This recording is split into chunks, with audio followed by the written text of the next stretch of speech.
Well, good evening, everyone, and welcome to the February 6, 2012 meeting of the Edina City Council and the Edina Housing and Redevelopment Authority. Roll call, please, Ms. Mankin. Member Bennett. Here. Member Brindle. Here. Member Sprague. Here. Member Swenson. Here. Mayor Hovland. Here. Next matter on the agenda is the approval of the meeting agenda itself. Is there a motion? So moved. Second. Been moved and seconded. We approve the form of the meeting agenda. Discussion? All those in favor say aye. Aye. Aye. Opposed say nay. Carried. Next matter is the adoption of the consent agenda. Is there anyone on the council that wishes to remove an item from the consent agenda? I have. Member Brindle. I have one item, and I just wish to point out that on the dais tonight is a replacement for 4D. So you should look for an updated report and recommendation for 4D. That's the prosecutor contract? Yes, it is. Okay. Let's pull that one. I had a couple questions on it, and I don't know if the no. All right. Member Sprague, anything else? Member Swenson for D and E.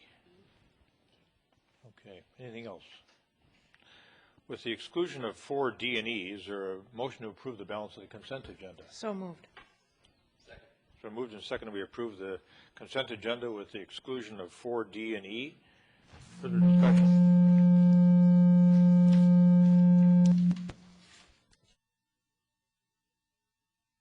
All those in favor say aye. Aye. Aye. Opposed say nay. Carried. Prosecutor contract 4D. Member Sprague, you had a couple of questions on that one, all right? Yes, I have more of a general question for Manager Neal. Because it was brought to our attention recently, some purported issue with the staff, and I just want to be assured by the city manager you have every confidence in both the ability and the decorum of our attorney. Councilmember Sprague and members of the council, I do have every confidence in the decorum and skill with the prosecutor. I've had the opportunity on a couple of occasions to actually go to court and to observe him personally. It is, I hope you'll agree, a position that makes more people unhappy than happy, just by its nature. He handles a tremendous workload, and I believe he does it with skill and respect. And I believe I do have confidence in his decorum. Thank you. Thank you. That was one of the same concerns that I had, Manager Neal, you know, that as voluminous as his work schedule is, he has to remember that he's the face of Edina in the courtroom, and he represents us as a city. And we've had some folks voice a great concern about the interaction with Prosecutor Leach, and I think it's just good to remind him from time to time that he represents our community and he's interacting with people from our community, and we expect him to do it in the most professional way that he can do it and in the most courteous way that he can do it. Having said that, I would like to go to the agreement itself. Under Part C, which deals with out-of-pocket costs, and the question was, it said postage of 50 cents or more. I'm assuming that's per mailing piece. Or am I incorrect on that? I believe that's true. Yes, I believe that is true. Right, I'm sorry. so I think it's on page 2. Yes, we should make that clear that it's postage of 50 cents or more per mailing piece that he's being reimbursed for. Sure. And then that's in 3C, and then in paragraph 4, the attorney will purchase and maintain sufficient insurance to protect attorney against claims for legal malpractice. And I think we should add the words "and provide evidence of the same to the city."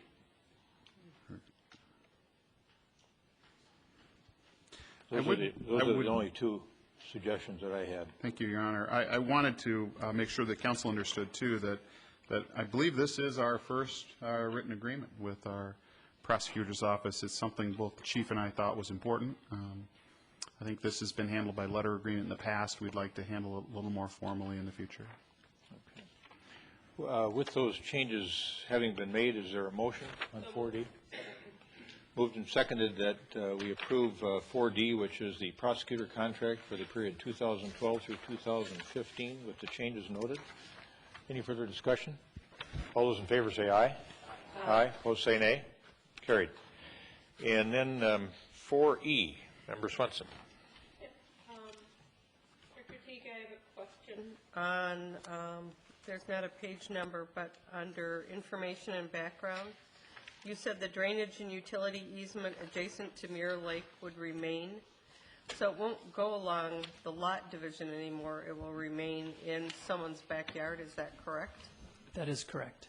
And the last time we split a lot, this is just new lines, then we voted a few meetings later to move the utility easement. So that won't happen here. That's correct. It would be up to the property owner's discretion if they would like to move that. They could. Of most concern, I think, to the city was to maintain that drainage easement over the edge of the lake and make Yeah. sure that that stays. I kind of figured we wanted to maintain that. I just, if it was something that we should be doing in the same one, I was going to say. Okay, then I'll move this. All right. I will second with a request. Director Teague, you and I had some correspondence about lot dimensions that I didn't feel occasioned pulling it off the consent agenda, but as long as it was pulled off the agenda, could you please correct those figures for us on page 2 of the staff report, the compliance chart?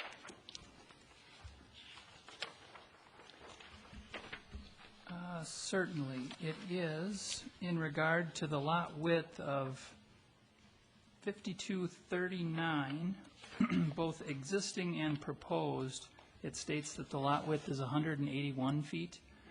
The lot width, the actual lot width of that lot, which won't change as a result of this, is 60 feet. That's measured 50 feet back from the 50 front feet back, and property it's line. on a cul-de-sac. Correct.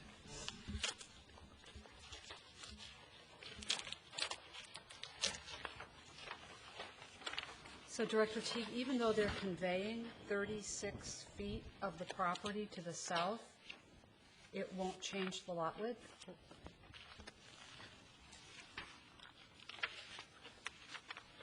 That is correct.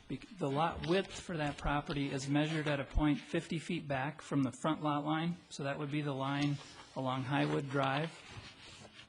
So it's that skinny, narrow So portion still, of the so lot. still along the driveway? Correct. Okay. Okay, we got a motion and a second. Any other questions, comments? Member Bennett, anything else? No, thank You you. look like you were studying there, so I thought. There are a I lot should of- ask. A lot of numbers there. All right. Okay, we got a motion and a second. Further discussion? All those in favor of adoption of 4E, say aye, which is the resolution 2012-23, the lot division at 5239 Highwood Drive. Aye. Aye. Opposed, say nay. Carried. And that concludes the consent agenda. And the next portion of the agenda is special recognitions and presentations. We have none this evening. We will move into the public hearing portion of the agenda. And the first matter before us this evening for a public hearing is a discussion regarding a potential preliminary plat and variances. Refined LLC, the property is located at 6109 Oak Lawn Avenue, Resolution 2012-27. And Director Teague, you have this matter.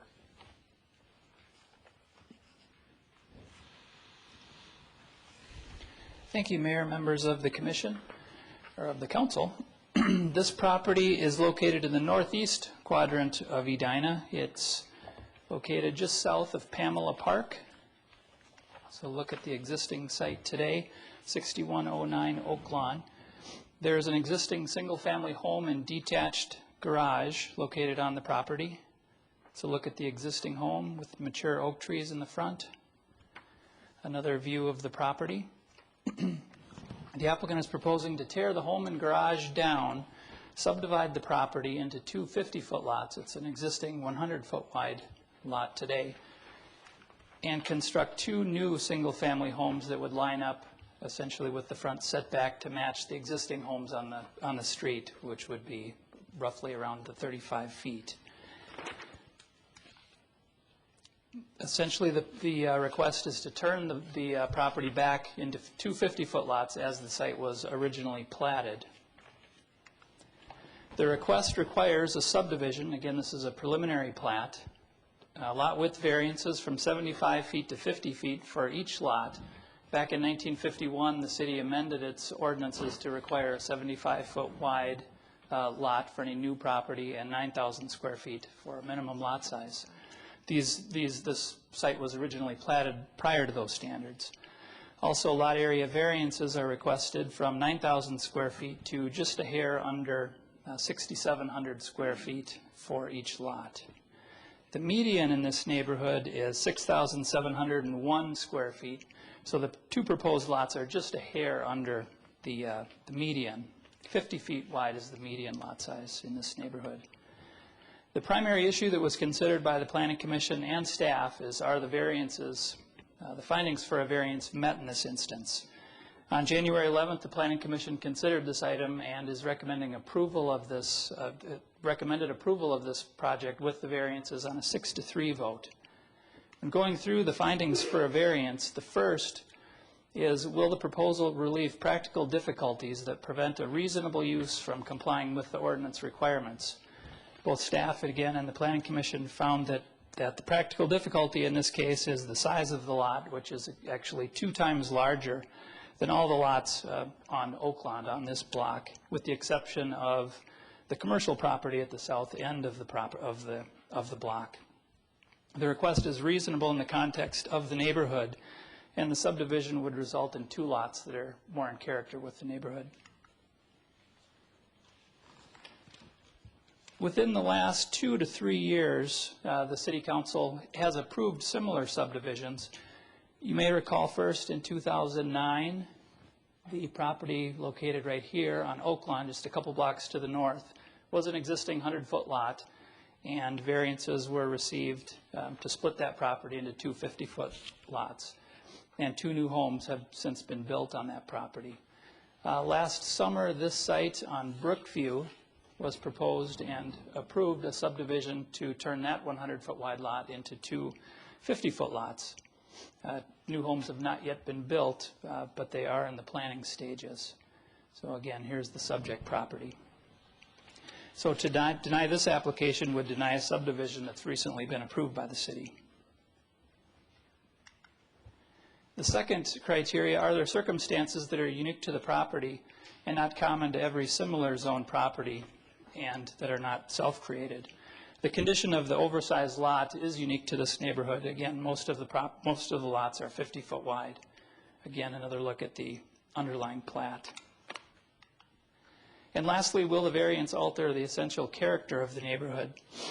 And again, staff and the Planning Commission found that it would not. Again, the vast majority of the lots are 50-foot wide, and so this subdivision would be more in character with the existing lots that exist today. So with that, staff and the Planning Commission are recommending approval subject to the findings and conditions that are outlined in your report. Questions for Director Teague at this point in time? Member Bennett? I'm sorry, I was just Oh. adjusting my All microphone. right, okay. Director Teague, during the Planning Commission discussion, there were at several points, Planning Commission members referred to side yard setback, and there appeared to be some confusion because it was stated, I believe even by the chair of the commission, that lot width makes no difference and that the side yard setback is 5 feet. And it's my understanding that in fact the setback of 5 feet is required for a lot of 60 feet in width and under, that from 60 feet that setback increases with every foot of lot width until at 75 feet that side yard setback is required to be 10 feet. Am I correct? That is correct. It would be very helpful, I think, for planning commissioners to be clear on that, because I may have missed it, but I was listening fairly carefully, and I didn't hear that point ever corrected. And it was stated incorrectly at least 3 times during their discussion, which I think might have led to some confusion as to what could be built on the lot were it not to be subdivided. Other questions for Director Teague at this point in time? All right, thank you.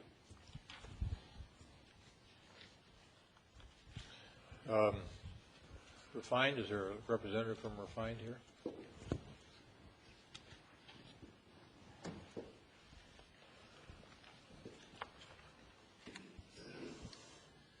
Good evening.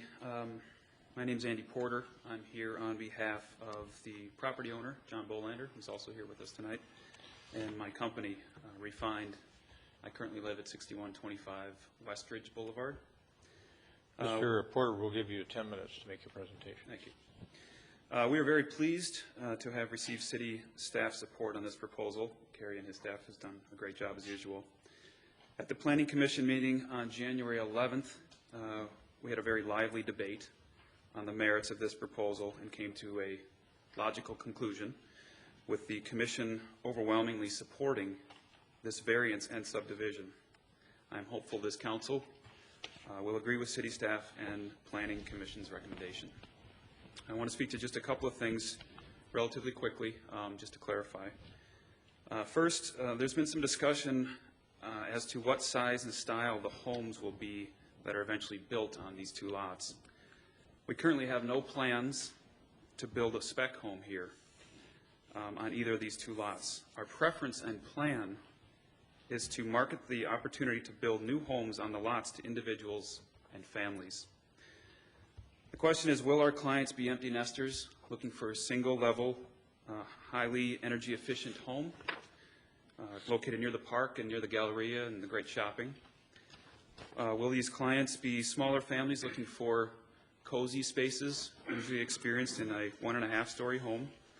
Or will this family, the growing family currently living in Pamela Park neighborhood, looking for a little bit more space but not wanting to leave this neighborhood? At this time, we just simply don't know who the owners will be or the structure of the homes. We will build what our clients want for their home while keeping with Edina's massing ordinances, which, as you know, happen to be among the tightest and strictest zoning ordinances in the metro area. Another discussion point we have been hearing is the status of the trees on the property. Although our firm would be interested in participating in a practical tree ordinance debate in the future, as the council is aware, we currently in Edina have no such tree ordinance in place. After reviewing the most recent Brookview project that Kerry just spoke about in the public hearing forum with the Planning Commission and the City Council, I noticed trees were not even discussed, although that plan included removing 5 trees. Also, the approved project at 5920, which Kerry also mentioned, had a number of significant trees on its property that were removed as part of their redevelopment. The consensus as indicated by this council is widespread that that project has been a positive change for the street and the neighborhood. The fact is, in the city of Edina, any property owner has the right to trim, remove, or plant trees on their property without neighborhood or city approval. Mr. Bolander today enjoys that same right. The only way to truly guarantee any tree is not damaged is to prohibit any redevelopment of the property, whether that be one large new home or 2 smaller new homes or even a remodel. Essentially, this property would have to be dedicated to park status to ensure the preservation of any of these trees. Then the longevity of the trees would be exclusively at the mercy of disease, wind blowdown, or other more natural occurrences. I ask you to consider, if we move the building paths further back on the lot to attempt to save the trees, what would happen if they began to fail and had to be removed due to construction or via natural causes? You would then have 2 homes significantly set back from the other homes on the street without obvious explanation. This is not in the interest of maintaining the character of the neighborhood and streetscape. As I close, I would ask this rhetorical question of you, which I asked the Planning Commission. If this property was not currently platted and you had the authority to plat it, would you make this parcel one 100-foot lot, which could have a home of over 9,000 square feet? Or would you make it 2 lots with homes that match and flow the established streetscape of the block. I think most people would say this is a 50-foot lot street in a 50-foot lot neighborhood. It was intentionally platted that way. The current 100-foot lot looks wrong. I'll stand for questions. Thank you. Any questions for Mr. Porter? Yes, Mr. Porter, you asked the same question to the Planning Commission regarding what would they plat it as. But this, in fact, is not a new plat, correct? Correct. And this was platted before the city ordinance was changed, which was 1951, correct? That's my understanding, yes. Yeah, thank you. Other questions for Mr. Porter at this point in time? All right. Thank you. Stand by. You may have some later. All right. This is a public hearing. We're going to open it up now for public testimony. And as Ms. Benarat said at the beginning, you will have 3 minutes to inquire or offer your comments. And unless you have something you want to use the overhead projector for, I would suggest using one of the side podiums. Make sure you remember to give us your name and address. And the yellow light will come on when you have 30 seconds left. And we try to treat everybody the same here. So we're going to ask you to wrap up promptly when the red light comes on and finish up your comments. So please come forward, anyone who wants to testify.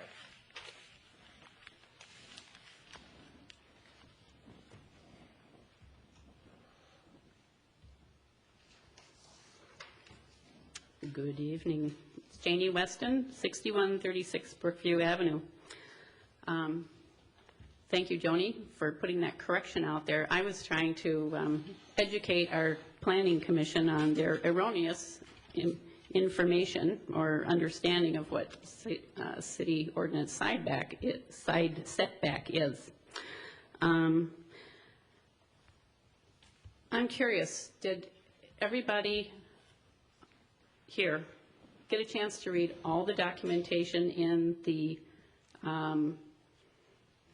packet from the Planning Department for this evening? Pages 34 through 37. We're getting a faulty light system going here. You're getting it's yellow, like red, Christmas yellow, red, lights. yellow, red. Now we're going to go back to green, I hope. Whatever. Okay. Anyways, while you're working on your lights here, I read through the documentation last evening, and I was very surprised to find that this property was sold in foreclosure at a sheriff's sale on November 17th, 2011. If you aren't aware of that, you're aware of it now. The documentation is in that packet. It was sold to Sawbill Strategies, Inc., which is a sister entity, whatever that means, of Mark, that is represented by Mark A. Peterson, a lawyer in Stillwater. He sent a letter to the Planning Department, care of, embarrassingly for Mr. Teague, Ms. Teague, stated on January 24th, 2012, that stated his being a representation of Sawbill Strategies, Inc., SSI, and that representing them, he did not approve of a subdivision at this point because he is a vested, has a vested interest in ownership of this property. Our city lawyer representing our city, Mr. Knutson, sent a reply January 31st. This is what he says as the basic gist of it. If the city refrained from acting upon applications, they would be deemed approved by operation of law, Minnesota statute, et cetera, et cetera, et cetera. A plat requires the signature of all owners of record, and without the signatures, it cannot be filed as of Minnesota statute, et cetera, et cetera, et cetera. I'm curious, what does this mean? Does this mean that the city cannot approve this at this point? In my book, this smells pretty rotten. This is a person that has ownership And his name, or SSI, Sawbill Strategies, Inc. name, is not on the application for subdivision. I'm very confused here. Also, how can a subdivision even be approved when we don't even know what will be built?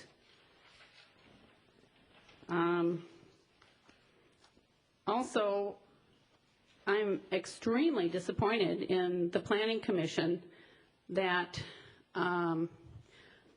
Commissioners Forrest and Shearer, Forrest specifically was asked to give her opinion after she had done more research on how this was fitting into the comprehensive code, and it does not. I need as to far have as you wrap up, affordable Ms. housing Westphal. goes. Thank you. Okay. Thanks. Good, All right. good questions. We'll cover those.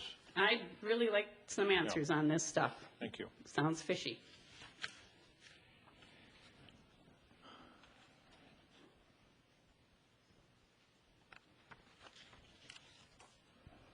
Ladies and gentlemen of the council, Your Honor. Name is James Eric, a resident of 6100 Oak Lawn Avenue in Edina, Minnesota. I will be rather brief. I believe several of the points were made quite clear by the presentation of Mr. Porter as well as the presentation of the zoning director.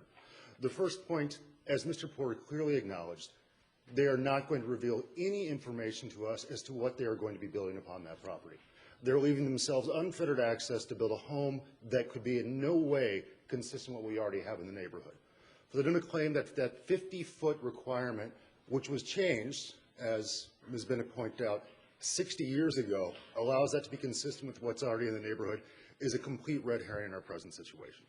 Second, they've made it clear that they're not going to offer us any information as to what they intend to do with the trees on that property. And third, in their previous cases, when they have built homes that have been subdivided, the homes were not in any way consistent with what we've had on our property. I agree with Ms. Bennett's point that to answer that rhetorical question of how would this house be zoned now, how would this property be zoned now, fails to take into consideration the important fact of, well, now is a much different time, and we've had established law as to what should be the established size of a lot in the city of Edina for 60 years, and we should work in accordance with that law. Thank you. Thank you, sir. Would you give me the spelling of your last name, too, please? D-U-R-R. Thank you.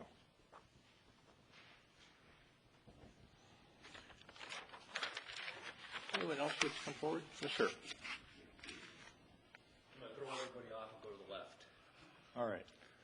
My name is Mark Peterson, and I'm the author of the letter that the presenter two before me referred to that's in your materials. Your address, Mr. Peterson? My address is 228 East Chestnut Street, Stillwater, Minnesota, Suite 3.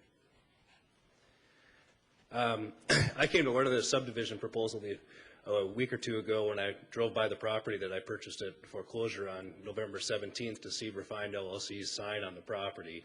The property is still, as in accordance with Minnesota law, occupied by the prior owner. However, I'm currently the fee owner of the property. I'm quite surprised to find out that there's a subdivision of the property underway in this city. I'm happy to answer any questions, but I think my letter to this to Mr. Teague, my apologies. We corresponded via email and not via voicemail, obviously. I apologize for that. I'm happy to answer any questions, but I think procedurally that this issue isn't right. I'm not sure what we're doing here. We seem to not have all the owners of record approving or consenting to the proposal that's before the city. And I guess on its merits, I don't have any objection to the subdivision. However, my understanding of the state law is that you need to have every owner of records approval of the subdivision when it's presented to the city and when the final plat is approved and when the final plat is filed. And no one has contacted me to talk to me about it. The only contact I've had was with Mr. Teague and based on the sign that's on the property. So I hope that the city council will vote it down, not on the merits, but on the fact that the application isn't properly before the council. All right. Mr. Peterson, do you have anything other than what you've supplied, the sheriff's certificate of sale, Is there anything else that you would have received subsequently or filed with the? The sheriff's certificate of sale is what you receive. I'm sorry, Mr. Mayor, to interrupt you. The sheriff's certificate of sale is what you receive at the sheriff's sale. It's the official document of transfer. I did provide. There is a whole bunch of appendixes that go with that document, which I'd be happy to provide to city staff if it was requested. But that is the official document that gets presented by the sheriff to me at the purchase and is recorded with. I believe in this case it's an abstract property. It's with the county recorder's office. And does this particular document vest fee title in you, in your opinion? Yes. Okay. And were you a party to the application for lot subdivision? No. Okay. Other questions for Mr. Peterson at this point in time? That was actually one of my questions, was whether, I did see this, and I wondered whether Mr. Bolander, I was going to ask whether Mr. Bolander was part of Sawbill strategy or how the two were connected with one another. So you've kind of muddied the water a little bit and helped us realize there is something we don't know here. So. Well, just to answer your question explicitly so that people that are following along and don't have all the paperwork in front of them, there's no relationship between the two. The sale was noticed probably in Finance and Commerce or one of the other official papers of Hennepin County. I believe the property to be of value higher than the sale price, and I purchased it. Okay, so the way, just to reiterate, the way that you found out that this property was being proposed for subdivision is you drove by and saw a remodeler sign? Yeah, yes, the city code, I think it's the city code, Mr. T could correct me if I'm incorrect, but I believe the city code requires the proponent of a subdivision to put a sign upon the property to put the public on notice, and thankfully that put me on notice as to what's going on. Okay. But we monitor all our properties during the redemption period that we buy at sale. We have a few dozen properties that we've purchased at foreclosure sale that we're monitoring during the redemption period. Okay, thank you. Thank you, Mr. Peterson. Member Swenson. Can we, before we have anyone else come up, can we have a discussion with our attorney as to the response on why we need to act on it within an X number of days? Should I stay at the podium to answer any questions he might have in case he does? Or I can come back. Why don't you sit down, Mr. Peterson, and we'll call you back up if we think it's appropriate. Thank you, well, we want to Councilman visit with our Mayor, city attorney now. Thank you. To the last question, there is the clock is ticking. Right. And so we do need to act upon the application within the time allotted. If we were going to say that SSI needed to join in the filing of the application, we should have done that at the beginning. So I don't think we were aware of it at that time, and so the application was deemed complete, and therefore we need to act on it. Follow-up question to that then. If there's a period of redemption, that is part of why we also have to act on it, or only because we thought that the application was complete? Does the period of redemption have any legal ramifications in the decision to act on it now? I don't think the period of redemption does. Okay. No. So the main issue for us is that we thought the application was complete, therefore we've processed it, therefore we need to act on it. Because if we don't, and 120 days passes, then it's considered a done deal. As far as the plat, yes. Right. Okay. The city ordinances do not specify who needs to sign the application. No, I know. That's in the final filing with the state. Correct. So the fact that they aren't joining in the application doesn't mean it was incomplete even in the beginning. Right. We had the property owner of record filing the application, and that property owner still maintains an interest in the property. Right. So we think we should be looking at the issue from a zoning standpoint. Are the standards for the variances met or not? This issue between the person who now holds the right to redeem and the person who holds the sheriff's certificate really shouldn't factor into the decision whether the variances should be granted. As I understand it, doesn't the person who purchased a redemption have equitable title, and the seller still has legal title, and so can alienate and encumber the property accordingly? That is correct. The person who is in the period of redemption, their ownership interest is not extinguished because of the sheriff's sale. Under Minnesota law, they still have the right to redeem the property, which is an interest in the ownership of the property, so they still maintain that. Okay, and that person is Bolander. That person Am is I following this correctly? That person is Bolander. Okay. What's the redemption period? I believe the redemption period is 6 months. 6 months? 120 days is what we have in time to act on it once we receive the application. If we don't act on it, then it is considered passed. So from our point of view, were the subdivision to be approved, it would be up to the parties to figure out the rest of the ramifications. That's essentially true. If the subdivision is approved, all parties with an interest, an ownership interest in the property, need to sign the plat in order to get it recorded. So that would require SSI to sign the plat, which is their decision. They can choose to sign it or not sign it. If it's not signed, it's not recorded, and therefore it can't be, can't be completed unless it's recorded. And in your experience, why would an applicant that needed final plat approval signed by another party come forward at this time without having negotiated something between the parties to accommodate for that signature at some point? I don't have an explanation. It is unusual, but it was my understanding that the two parties were going to be speaking today. If they haven't before today, I don't know what, if anything, came of that, or if they actually did discuss the situation. But as you're pointing out, it could be futile. They could go through all this and get the city's approval, if that's what happens, and then still be roadblocked in the end. So normally you would think you'd want to approach that issue in the beginning, not at the end. So we have something that's kind of squishy, if you'll use the word, because you've got a piece of property that is in a grace period, if you will. Am I looking at this correctly?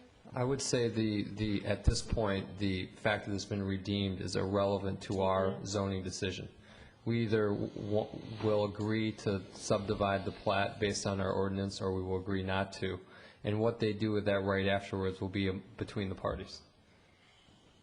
But we don't want to not do it because we don't want to risk the 120-day, Here's what's frustrating for me. not make a decision. Exactly. Sorry, I Exactly. should flush that line out. I'm sorry.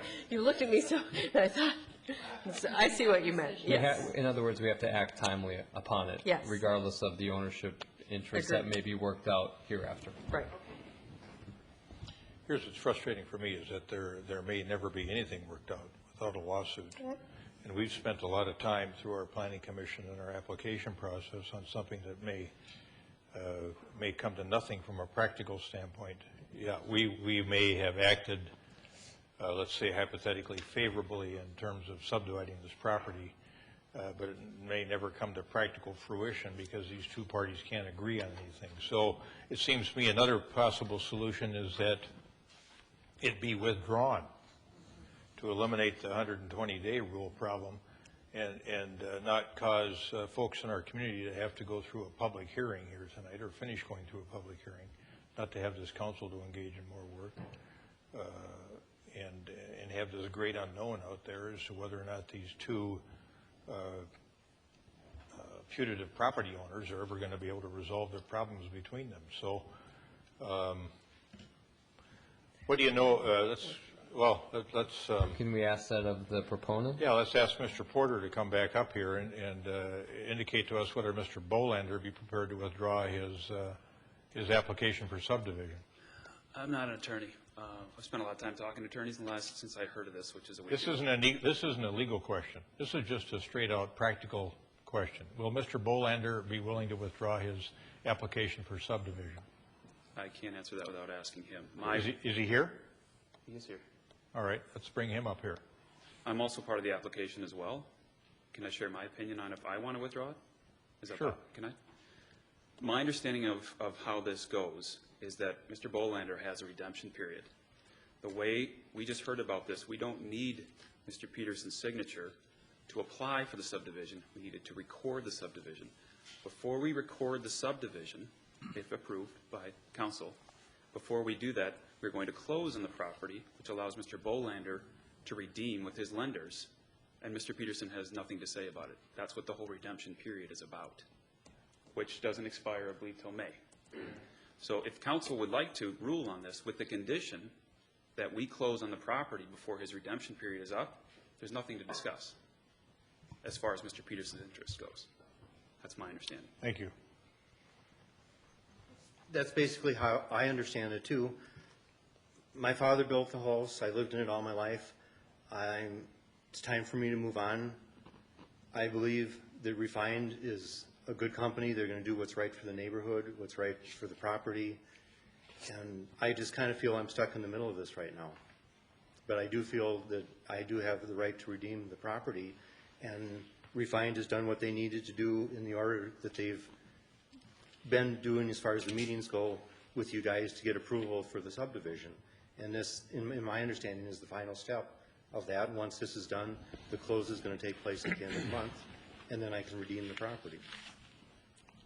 I would accept that condition. I mean, that makes a whole lot of sense from our vantage point. Well, we're still in the middle of a public hearing. Right, So. but I'm saying that as a concept, that would take away the uncertainty. Thank you. Thank you, Mr. Bolander. Thank you. Thank you.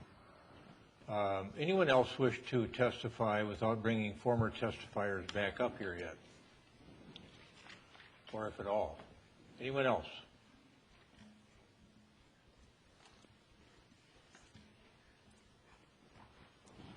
My name is Kathy McGuire, and I live across the street at 6104 Oaklawn. And my concern with the subdivision is only what is going to be built on the two lots. I think that if you're going to go back to the plat situation that existed when the other homes were built, then the houses that go there should be similar in size and design. And if you're not willing to condition that, then you're going to end up with more houses sitting on the market. Like those 3 houses that were built, 2 of them are still being listed by JMS. And they're huge. I don't know if you've driven in that neighborhood. One of them is like 4 times the size of the other houses there. It's ridiculous. I did send a letter talking about my concerns. I hope that you've read it. It talks about how a great big monster house next to mine would interfere with my enjoyment of the house if someone was so to choose to build on the south side especially. I think you need to consider that and put those restrictions on there and preserve my neighborhood for people in my income bracket to be able to live there, and not just people that can afford an $800,000 house to live in a neighborhood where the homes right now are around $200,000 to $250,000. Thank you. Thank you.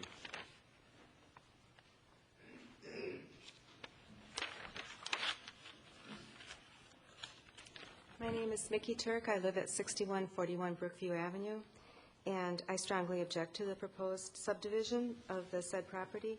I don't think it's a reasonable request by Refined at all, because the attempts that were made, the subdivision okays that were given, have now lopsided neighborhoods and are forcing people out of the neighborhood. A couple years ago, JMS LLC bought nearby 6120 Brookview Avenue and tried to subdivide the 100-foot lot. He was unsuccessful. But before that, in anticipating a ruling in his favor, JMS built a gigantic and ugly house on the south side, effectively destroying the view of the park for the Whitbecks, who own the historic and oldest home in Edina right next door. Since then, the people who own modest, older houses on the 2 sides of our street have had to live with that eyesore that has neither sold nor contributed to the worth of the neighborhood in any way. Edina's minimum lot width is, as stated, is 75 feet. If you grant Refined LLC a variation on the sound and principle code, it will forever change the appearance and the unity of the neighborhood. I just have to say this, a builder stands to gain only monetarily and only in the short term. He or she will not actually live in the neighborhood, but the entire neighborhood will suffer damage forever because people will lose their privacy, their unobstructed view of the street and trees. On the economic side, and this is probably the most important thing, the smaller houses will continue to lose value, forcing middle-class folks to move away from Edina where they have nearby employment and their children in schools. Thank you. Thank you.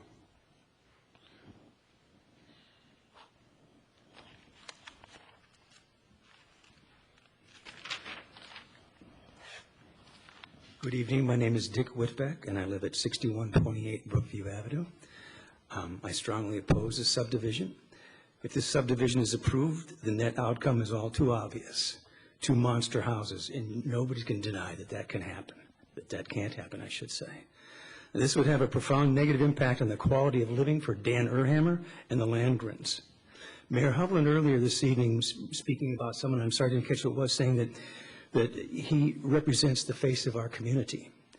Well, so does this council represent the face of our community. And is it incumbent upon you to protect our neighborhoods? And I would like to hear tonight from each of you an answer to this question. What is more important to you, the quality of living for our residents or profit for a developer? Thank you very much. Thank you, Mr. Whitbeck.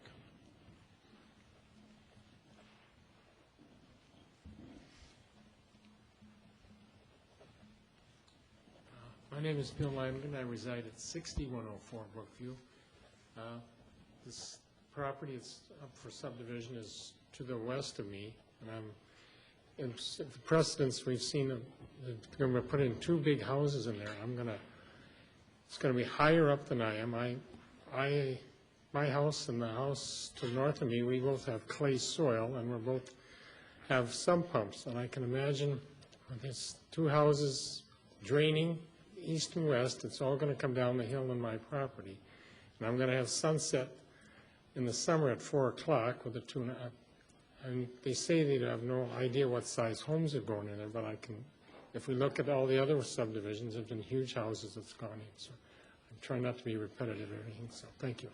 Thank you, Mr. Landis.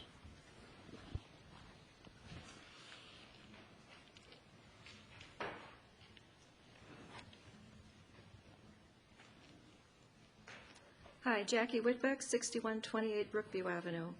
I wish to state my opposition to the subdivision and would like to cite Minnesota Statute 462.375, which you're all familiar with, about practical difficulties. And I would also like to quote Kerry Teague in his opposition to a recent subdivision on Brookview Avenue, who stated, quote, "The action or request by an applicant to subdivide the property causes the practical difficulty.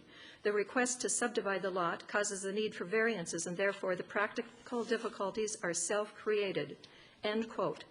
The situation here is similar. The applicant's need for a variance has arisen solely because the applicant proposes to subdivide an already conforming lot and create 2 non-conforming lots. I cannot conceive of a clearer example of a self-created hardship. For this reason alone, I believe the applicant's request for the variance and associated subdivision should be denied. The applicant asserts that the variance should be allowed because 2 other properties have been allowed similar variances. I think the applicant misapplies the concept of precedent. The very nature of a variance is that each property is unique in its characteristics, and the application of the zoning ordinance should be reviewed in light of the unique characteristics of that property. That is, each variance is by nature a de novo review. Precedent has no bearing in a variance case, and the council is not bound by a prior precedent. The question is not what the city has done before, but rather what is unique about this property that requires to waive the usual application for our development code. I see no uniqueness in this property. The Planning Commission has stated that the subdivision will be restored to the neighborhood to the original intent of 50-foot plots. Whose intent would this be? Not the city's. I would like to draw your attention to City Ordinance 850.07, which is long, and in the interest of time, I would like to paraphrase that it says that the lots shall not be I've got to have you decreased. stop. I'm sorry. The red light's on. Thank you.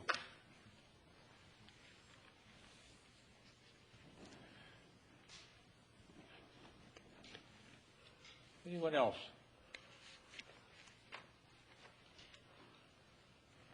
Seeing no one coming forward, is there a motion to close the public hearing? So moved. Been moved and seconded, we close the public hearing. Discussion? All those in favor say aye. Aye. Opposed say nay. Carried. All right, let's go back to some of the questions that were raised. I think some of the legal issues have been covered.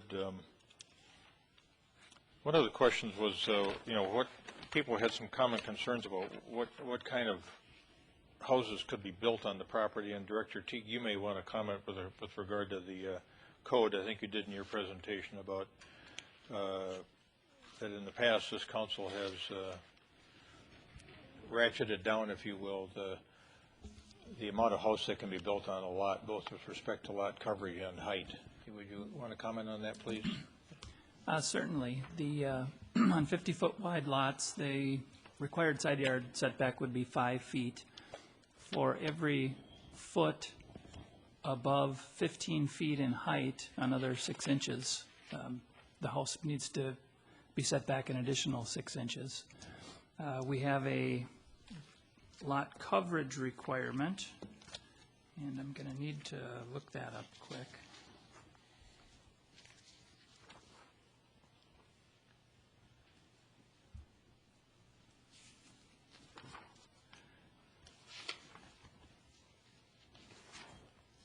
With regard to maximum height, you may recall we put a maximum on the highest point of a home at 35 feet, where there was no requirement in the past.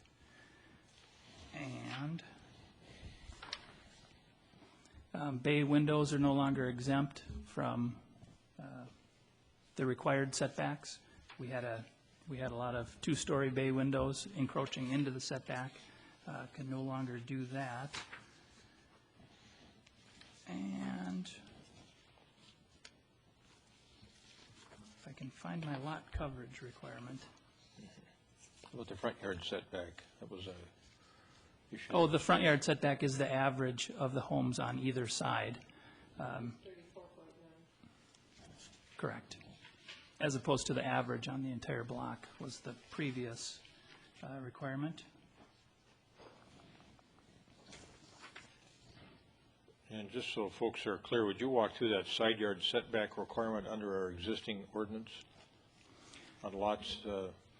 It's 5 feet plus 6 inches for every foot in excess of 15 feet? Right, in excess of 15 feet in height. Right. The house needs to be set back an additional 6 inches. It's measured from where on the side? To what part of the structure? Overhang, eaves? The eaves and overhang are exempt. You can encroach 3 feet into a setback with an eave or overhang. And if you have an unattached garage, it can be built 3 feet from the property line. Correct, a detached garage. Right. Detached, unattached. So if you built at the maximum height of 35 feet, your side yard setback would be 15 feet? Correct, well, let's see. It's the sidewall, so that's why you see all the peaked roofs starting at about 2/3 of the way up Yeah, you could from the have narrow your, lots.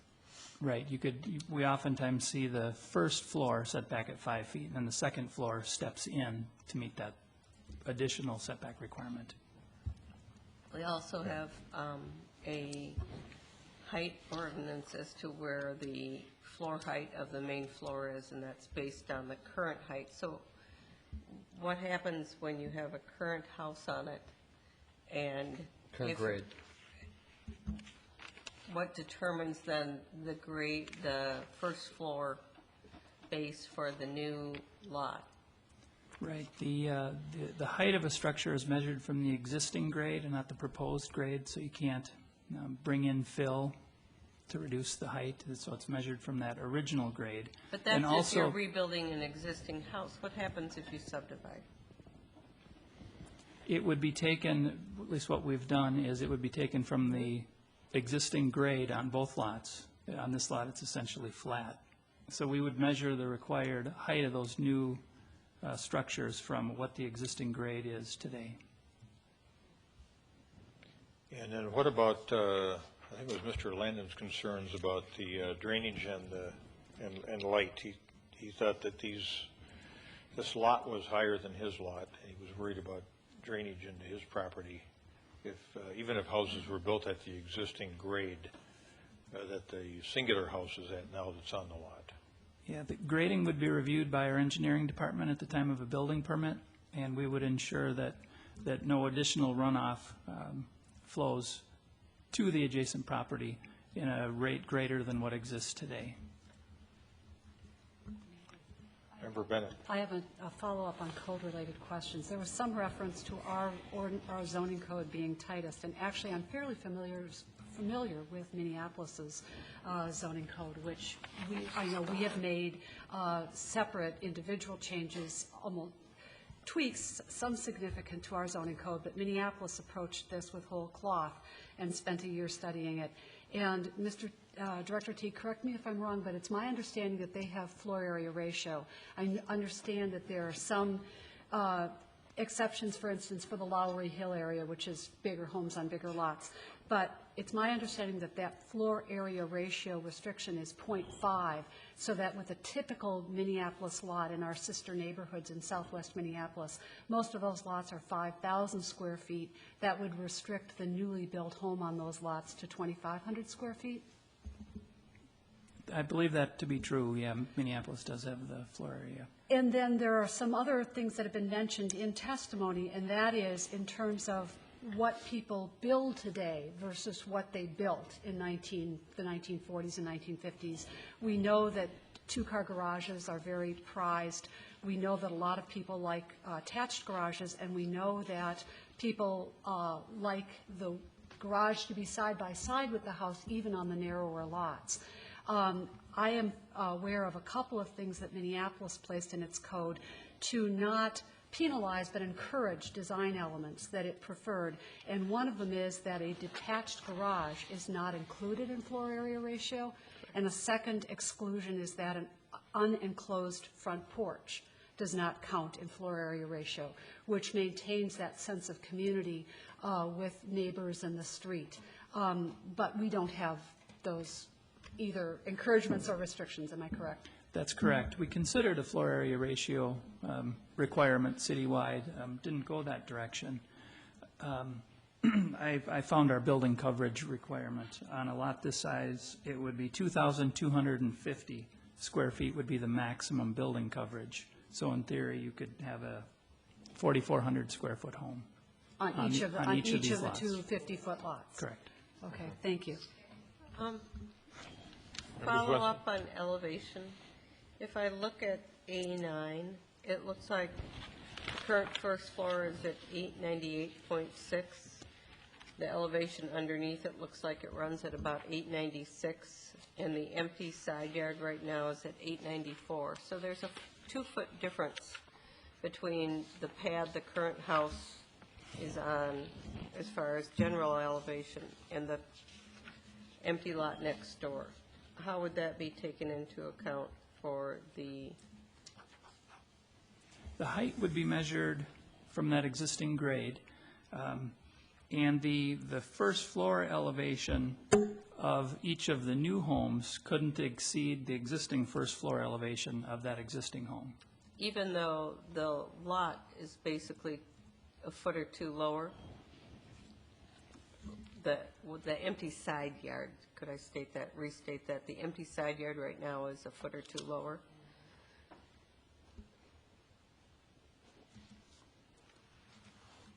Yeah, that's how we've looked at Okay, lots that are because we similar. didn't have this conversation when the lot up the street that was on the hill was subdivided. We didn't have that conversation about where the elevation is. I know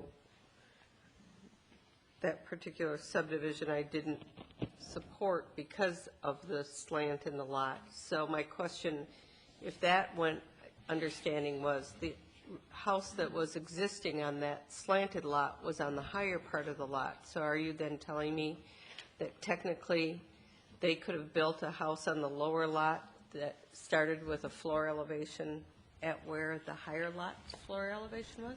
Yeah, I would have to go back and take a look at Okay. at how we regulated that lot, because as you mentioned, that one, that was quite a bit higher. A lot. Than the lot that we're looking at today. I mean, when you have a flat area like this and you have a lot of clay, because this is basically, this whole neighborhood is built on what used to be apparently a stream or a floodplain, you have an issue with any water changes. So I'm just curious, when you have a side yard right now that is a tad bit lower and then houses behind that are lower, building impacts things. And I know we have a rule that says you can't put any more water on neighborhood lots than was existing before you did any grading or made any changes, but sometimes that's hard to control.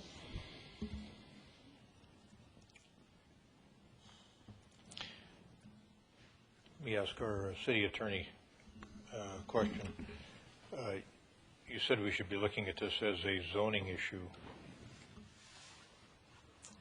And the proponent has proposed a potential condition that a closing occur before the end of the redemption period or the subdivision would be disapproved.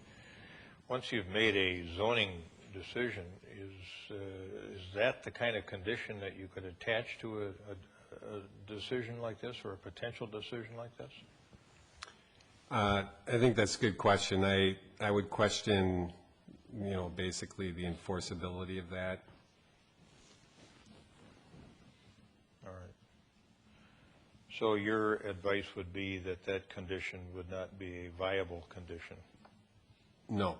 That if we need to look at this as a zoning issue and move it up or move it down? Yes. On the zoning issue alone? But I would note that I think what was stated by Refined and Mr. Bolander is accurate. If the property's redeemed, that would extinguish the interest of SSI and would eliminate the need for them to consent to the filing of the plat. Is the fact that this property can be redeemed, is that because it was a foreclosed property? Right. Okay. Yeah, there's two ways to redeem, I think. It depends on how it was foreclosed upon. Is that correct? By advertisement or by action? There are two ways to foreclose, but once it doesn't matter. The method of foreclosure does not affect the period of redemption. The use of the property determines the length of the redemption, and in this case, it is 6 months. Okay.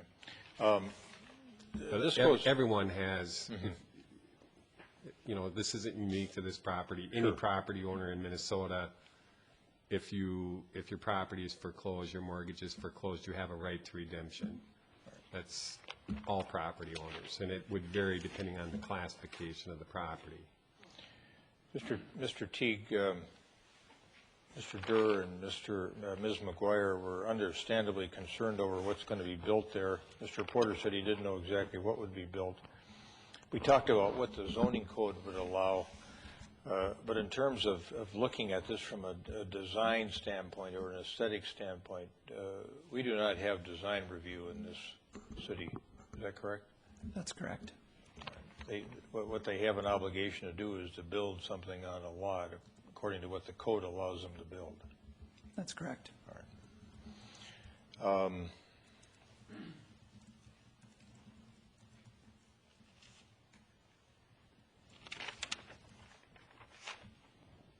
Yes, Member Bennett, please. Director Teague, there has been less discussion this evening, but quite a bit of discussion at the Planning Commission about median lots in the area. And we are familiar with this neighborhood and know that it's a neighborhood of varied lot sizes, that it was platted as 50-foot lots, and in fact, it was pointed out during the Planning Commission testimony and discussion that actually Pamela Park itself was platted? Correct. Okay. 50-foot lots. So in the actual building of the neighborhood, it appears that some of those 50-foot lots were combined into 60-foot lots, some of them into 70-foot lots, some of them into 100-foot lots, or even wider than 100-foot lots. Am I also correct in? That is correct, yep. All right. And in terms of our code, what our code has for regulation is our code has a requirement that lot width be 75 feet, minimum lot area 9,000 square feet. Is there any downward departure that is specified, defined, or a formula prescribed in our code? There is not. It's only for lots over 75 feet in width and over 9,000 square feet. So in fact, that use of the median in our code is for lots greater than the minimum, correct? Correct. And how does that operate then? If someone were to propose a subdivision in an area, a larger lot area, they have a surveyor then run those calculations. It's a measurement taken 500 feet from the perimeter of the lots that are involved. And then the minimum lot sizes are established then by the medians for lot area, lot width, and lot depth. And in fact, we saw that in one of the actions we had earlier this evening with a lot, partial subdivision or property being sold.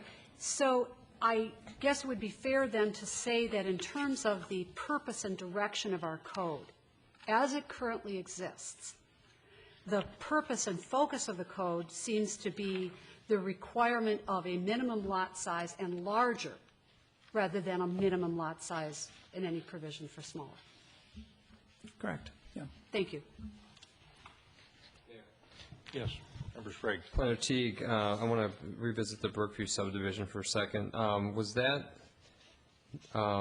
area, the 500-foot area, more or less homogeneous in terms of lot size than this particular area under review?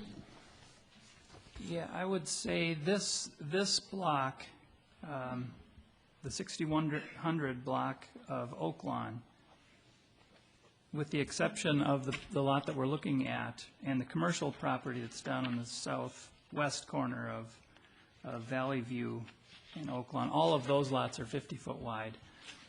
The block in the 5800 block of Brookview, there were, I believe, at least a couple of 75-foot wide lots. I believe there were 2 or 3 100-foot wide lots. So there were several on that block that exceeded the 50-foot wide lots. The majority of the lots were 50-foot wide, but there were several others that exceeded 50 feet. Okay, and then in the Oak Lawn subdivision? The Oak Lawn subdivision, every lot on that block, with the exception of the one that was subdivided, was 50 feet. Okay. In terms of the practical difficulties criteria, how someone talked about the difficulty being self-created by the subdivision itself. How do you distinguish this situation from a situation like that was referenced? It's not self-created in that the applicant didn't create that 100-foot wide lot. The difficulty that they face is they've got a 100-foot wide lot, whereas everyone else on the block has a 50-foot wide lot. And if they're not allowed to split to a 50-foot wide lot, they'd be denied a use that essentially everyone else on the block enjoys today.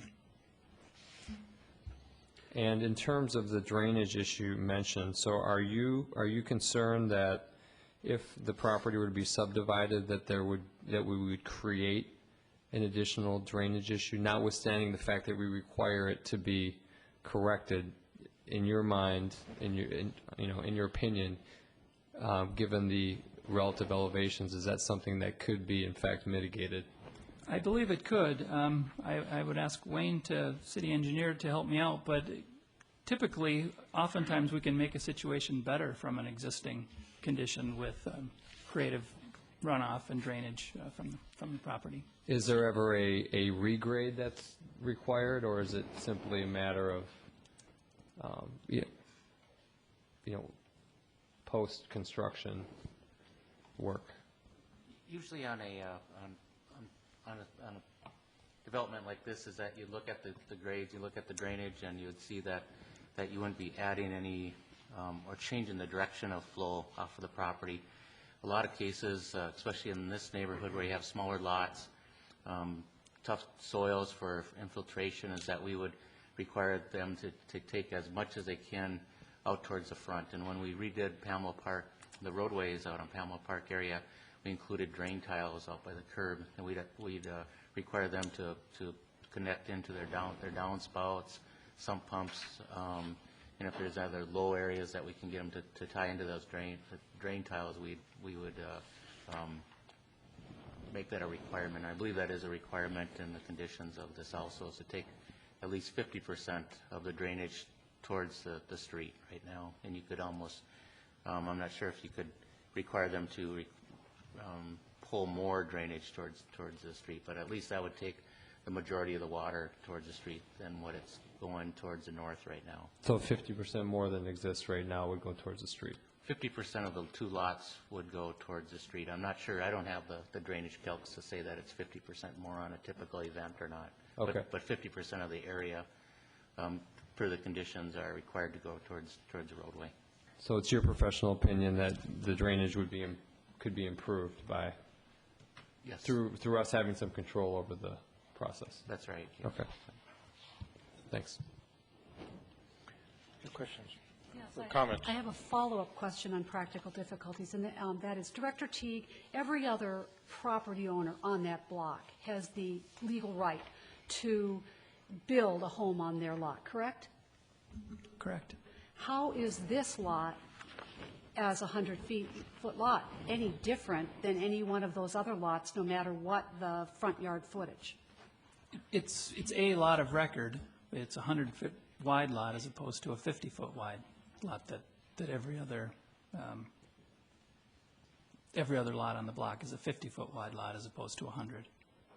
Correct, but we've talked about how Pamela Park itself was platted into 50-foot lots and obviously was never built as that. This lot was platted before the code was changed in 1951, but there was testimony at the Planning Commission that when the home was built, I forget the year that it was built, but it was built, it was the original, the current owner, I believe, is the son of the original owners, and they deliberately built on that lot, intending that it be combined into a 100-foot lot. So I guess I go back to my original question, and is, in terms of practical difficulty, in terms of anyone's use or the current owner's use or a subsequent owner's use of that lot, how does the ability to build a house, remodel a house, demolish and rebuild a house, how is that any different than any other property owner's right to also do that with their property? Well, they wouldn't have the ability to create two 50-foot wide lots like everyone else on the block has. Aside from the size of the house, they would have a 100-foot wide lot as opposed to a 50-foot wide lot like every other on the block. Yeah, but I still don't see, I appreciate that, and maybe we're not a meeting of the minds, but I think that, again, in terms of a practical difficulty, in fact, the owner of that property has the same right to live on, develop, redevelop that property as the owner of any other lot. It's simply a question of, because this lot, once upon a time, was platted at two 50-foot lots, there is a desire to subdivide. But there's no impairment of the right. Again, that right to enjoy the property is exactly the same right as every other property owner, in fact, throughout the neighborhood has, regardless of the width of their lot. They do have the ability to have a single-family home on the existing lot. And to rebuild it if they choose. Correct. Again, within code. Okay. And to remodel it if they choose. And then I also look at the our code change, ordinance 2011-13, City Code 850.04, subdivision 2, and I note that economic considerations alone do not constitute practical difficulties. Correct. So I guess I'm stuck. I can't see what the practical difficulty would be if, in fact, that property owner has exactly the same rights as every other property owner. Another test is the reasonable use standard. And by denying this, if the city chooses to deny that, are we denying them a use that was granted a block away, and is that reasonable? Another part of the test. But I understand that we're not supposed to be making a decision on the basis of precedent for a variance. I understand that we're supposed to be considering information de novo, considering the matter de novo. And that leads me to a couple of other questions. Can you or someone else point me to the parts of the code that this would support? I understand the findings that we're required to make for a subdivision are that the variance would be in harmony with the general purposes and intent of this section. So I'm looking for the provision of zoning code that this would in fact be in harmony with, because we have a requirement that the lot width be 50 feet. The only departure that our code requires for that is a departure upward. It does not contemplate, prescribe, or regulate a departure downward. Second, we are required to find that the variance would be consistent with the comprehensive plan, and I would welcome somebody pointing out to me what provision of the comprehensive plan this request would be consistent with. We've just addressed practical difficulties, and I understand we might have some difference of opinion on them, but if somebody's got the legal right to do with their property, what every other property owner in the city has, I don't see the practical difficulty. And we're not talking about reasonable use. We need to make the findings on the other things. Reasonable use would also be remodeling or rebuilding a home. So that's, anyway, I guess I'm asking those as open questions. Can someone please point me to the sections of the code and the sections of the comprehensive plan that this proposal would be in harmony with? Well, it's not in harmony with the code. That's why they're seeking variances, and we consider the variance criteria, whether they're met or not. That's the proceeding. In terms of the comprehensive plan doesn't prescribe zoning ordinance requirements. The site is guided for single-family home. It's a single-family home neighborhood, and that's what the applicant is proposing here. So it's consistent with that land use for single-family homes in this neighborhood. But we have policies and goals in our comprehensive plan, do we not? We do. And we could bring the document up online, but again, since to make a finding, for this body to make the decision that's sought by the applicant, we're supposed to make some findings. And I am asking, what would be the support for those findings? Again, in harmony with and consistent with the comprehensive plan. And it's been talked about in the abstract, but I note that in previous discussions, we've never talked about it in specifics. And I think it's really important to talk about it in specifics. I would recommend that if the council is looking to deny this, staff could come back with work on findings for denial if you would so choose.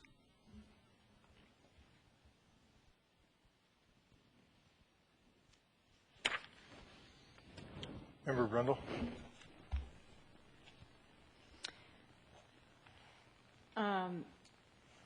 So we have a 100-foot lot, and I'm looking at the risk. The risk of leaving the 100-foot lot as is, to me, is the size of the single house that could go on that 100-foot lot. That is the risk. When the neighbors are concerned about the loss of sunlight and the size of house that could go next to them on two 50-foot lots, the difference in mass between the two houses on the two 50-foot lots and the single house on the 100-foot lot, that's what I'm trying to weigh, is the risk at the far end of this. Can we subdivide this, and will you walk down the street and say, wow, that's different than it was before, how come that lot is so different than all the others around it? Well, if subdivided, it isn't any different than the ones around it. If left as is, it is different than the lots around it. There are some assets that exist on this lot right now, as is, that the neighborhood has come to value. 3 of those are 3 of the 4 oak trees. There's one that kind of has some natural difficulties with it, whether it survives on its own or not. But there are 3 what appear to me, as I look at them, to be healthy oak trees, and they're landmark trees for the neighborhood. There are other landmark trees in the neighborhood, but this is one of very few in the area empty 50-foot parcels. So I'm looking at, and I'm really arguing all sides of this because this is what I've been doing all day. But I'm thinking about, as I drive through that neighborhood, is there a bit of relief? Is there a bit of peace seeing that empty 50-foot lot with a couple of trees on it? Now, while there isn't a huge dip in that empty 50-foot lot, there appears to be somewhat of a swale in there and a place for water to go where those 4 big trees are. So there is some value in having that empty lot there. So when I'm weighing the risk of what the houses could look like, I think that that's a decision for the future. What belongs there, what fits in the character of the neighborhood, whether it's on a single lot or subdivided lots. I think we are going to have to, and it would really be incumbent on the Planning Commission at that point to make sure that whatever goes there does not compromise the sunlight and the drainage on the properties around this, whether subdivided or not.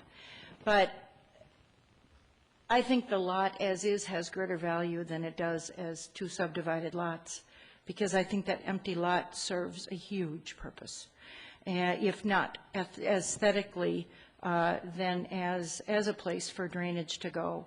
And I'm really uncomfortable with the legal battle between the 2, I'll call them owners of the property in this redemption period.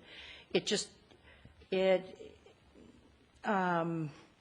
don't want us as a city to get involved, and I suppose I'm not familiar enough with law to understand how our decision does or doesn't get wrapped up in the legal situation with this piece of property. But from, just from looking at the risk to the neighborhood, and the value of this piece of property as a 100-foot lot to the neighborhood, it seems to me that we're better off leaving it alone. Member Sprague? I look at the other 2 decisions, and I don't see enough distinguishing characteristics. The findings were made in both the previous decisions. The one that was further north had more variability in the block. This has less, it's more homogeneous. So I see no reason to go a different direction. But to me, the same findings would lead to the same conclusion. I understand that the neighbors are concerned about the quality of life. We're all concerned about that. I don't think that new development precludes quality of life and the creation of new housing stock. The lot is restored to its original plat. That's been mentioned. To me, it's less important than it's going to 2 50-foot lots, which is the same throughout the block with the exception of the commercial property. So it's not going to present some odd-looking lot dimension. The house itself, what's built, is a totally different decision that will be controlled by our zoning code with regard to the setbacks and also what the market dictates in terms of the style. We only control the building envelope, and I believe that the previous council, before I was on the council, worked hard on the massing task force and through the ordinance changes to try to slide the envelope back in accordance with the lot size so it's more symmetrical and maintains the character of the neighborhood better, keeping in mind that it's a 20 2011 or 2012 or 2010 built house, that there might be different amenities when these houses were built in 1950, and I don't think that that is necessarily a bad thing, and I don't think we should be legislating style when it comes to redevelopment either. So I don't have a problem with moving forward on the subdivision. I just don't see enough distinguishing characteristics from this, from our previous approvals and those findings to go a different direction, along with the other reasons stated. Thank you. Member Swenson, any comment? No. With respect to the legal standard for the variances, the practical difficulty standard, could you comment on that at all, or would you have any comment in addition to what Director Teague had to say? I don't think I do have any additional comment. I would just, support what he said as far as the standards and how it meets those. The difference is that although they can do everything that any other homeowner can do, they can't enjoy a 50-foot lot like every other house on the block. So I think that's the one distinction you could make with other homes in the city. And I think, obviously Planter Teague made that distinction also.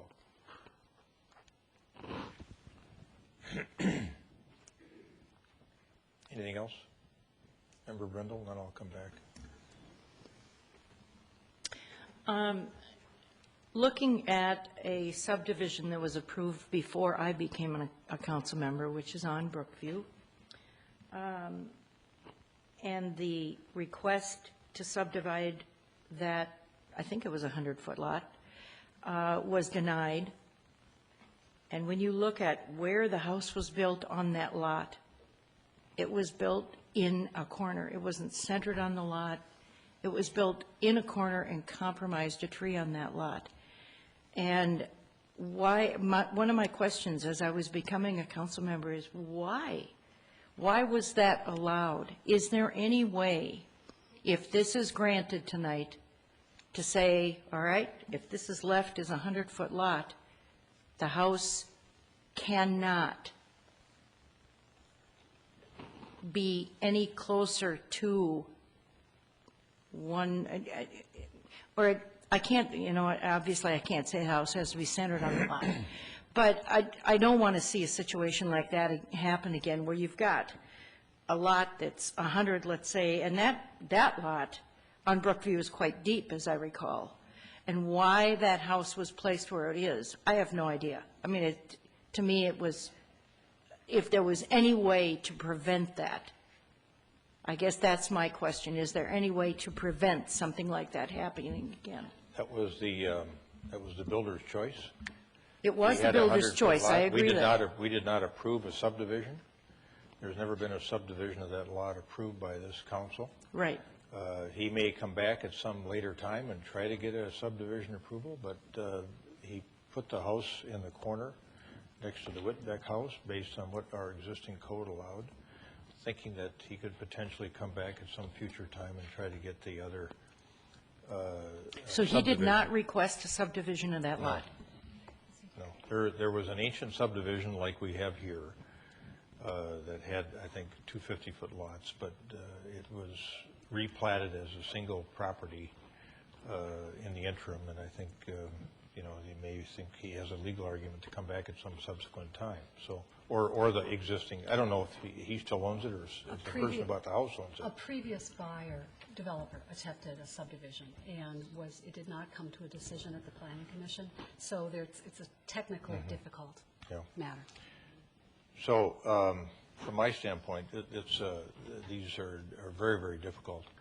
But we do have, here's, I think Member Sprague made a good point about we kind of reinventing our community and allowing new living to flourish, people living in a different way than they might have lived 10, 20, 30 years ago within the confines of our existing ordinance. What I'm hearing lately is the concern over what a house could look like on a 50-foot lot if we divide it, and I think our planning commission is going to take a look at that. Is that right, Director Teague? That's correct. We had some discussion on that at our last meeting and explored a couple of different ideas, and we intend to have one more discussion and then come back to the council with a work session. The problem is we got this matter in front of us now, and we have to act. We got to do something about it. So, Member Bennett, do you want to jump in? I can finish my thoughts after you. As a person, as probably the only person on this dais who lives in a 50-foot lot neighborhood, I have day-to-day experience with it. And one thing that I can say is there is a lot of reconstruction going on in this community right now in a lot of different neighborhoods. I was going to ask for a number and didn't get to that email. Do we have a rough number of how many permits are actively being built at this time? I couldn't venture a guess. I can tell you that building activity has picked up in the last year or so. I think the last time we heard that there were as many tear-downs as there has historically been in the 40, 50, 60 number per year. Just doing a windshield survey on last week, it was a very, very large number. And to Member Brindle's earlier question, there was a couple of lot subdivisions that we did for the Bridgman lot, which is at Grimes and Morningside Road. It's to the south of the church. And a portion of that lot was conveyed to the church, a portion of the lot was conveyed to the neighbors, and a very nice new home with a front-loading garage now exists on that lot. And there certainly is rebuilding going on lots that have always been inhabited by, they've always been 50 feet. A lot of rebuilding going on with that. What I think is so different with this case is that the people who have testified, who sent us letters, bought in this neighborhood after the code changed in 1951.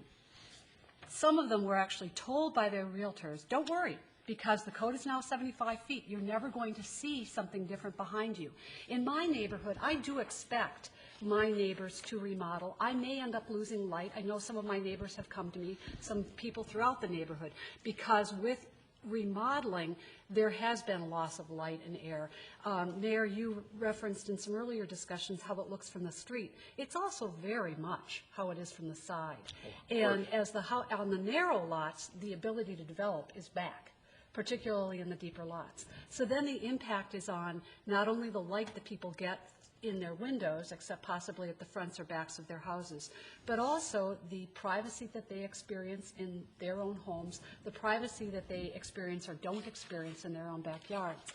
And without a provision in the code for any downsizing of lots, when what we have in the code has remained since 1951, a minimum lot size and greater, I think we really break faith with people. We do not fulfill our responsibility as a body to balance those rights and interests in subdividing what has existed since it was constructed as a lot of a certain size. Again, people who buy next to 50-foot lots expect what will happen, only a 5-foot setback, a 100-foot lot, a 10-foot setback, which makes a difference. So yes, it could be a bigger house, but there's also more of a setback between the houses. When that development or change is going on 5 feet from the property line, and in older neighborhoods sometimes less because there's grandfathering.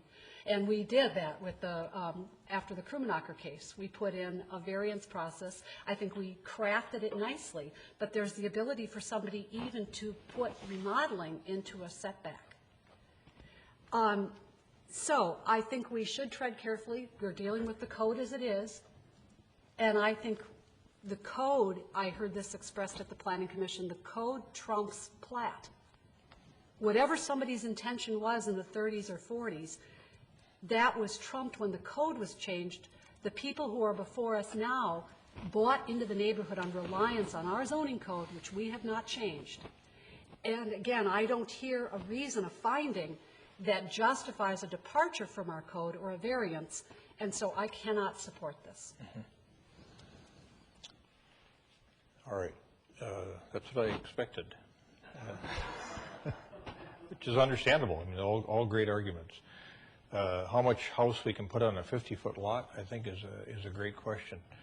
You have 4 examples within 3 blocks of Yeah, and But no, if you go right now, there are two on Fairfax, 50, I think it's 904 maybe, and 5905, across the street from each other, are tear downs and rebuilds on 50-foot lots.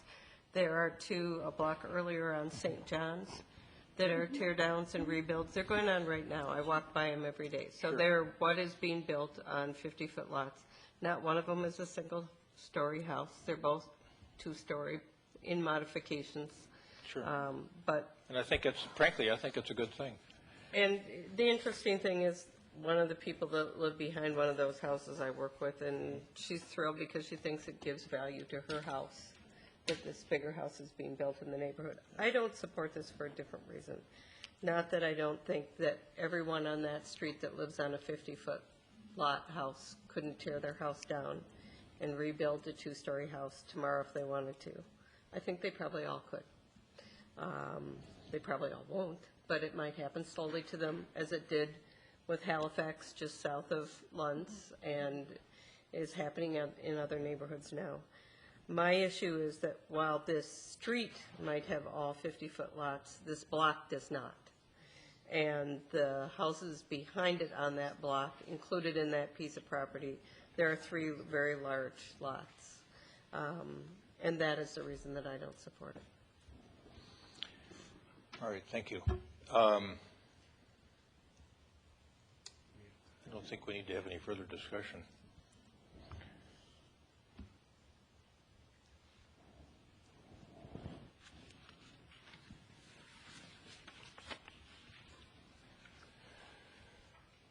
Member Sprague, would you move the preliminary plat with variances? So moved. All second. Further discussion? All those in favor say aye. Aye. Opposed say nay. Nay. Didn't carry. Did not carry.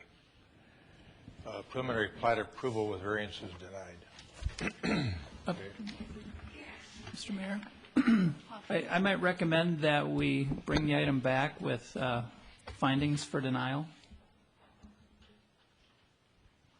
So we have a specific, clear record of. Right, I think that's appropriate. So at this point, I think we would request a motion to direct staff and the city attorney to prepare written findings of fact consistent with denial for your next meeting. So moved. Second.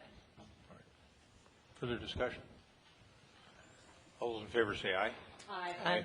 Opposed say nay. Carried. Okay. We're on to the next public hearing, which is a potential site plan approval for Primrose School of Edina. Minnesota Children's Design Group, Director Teague.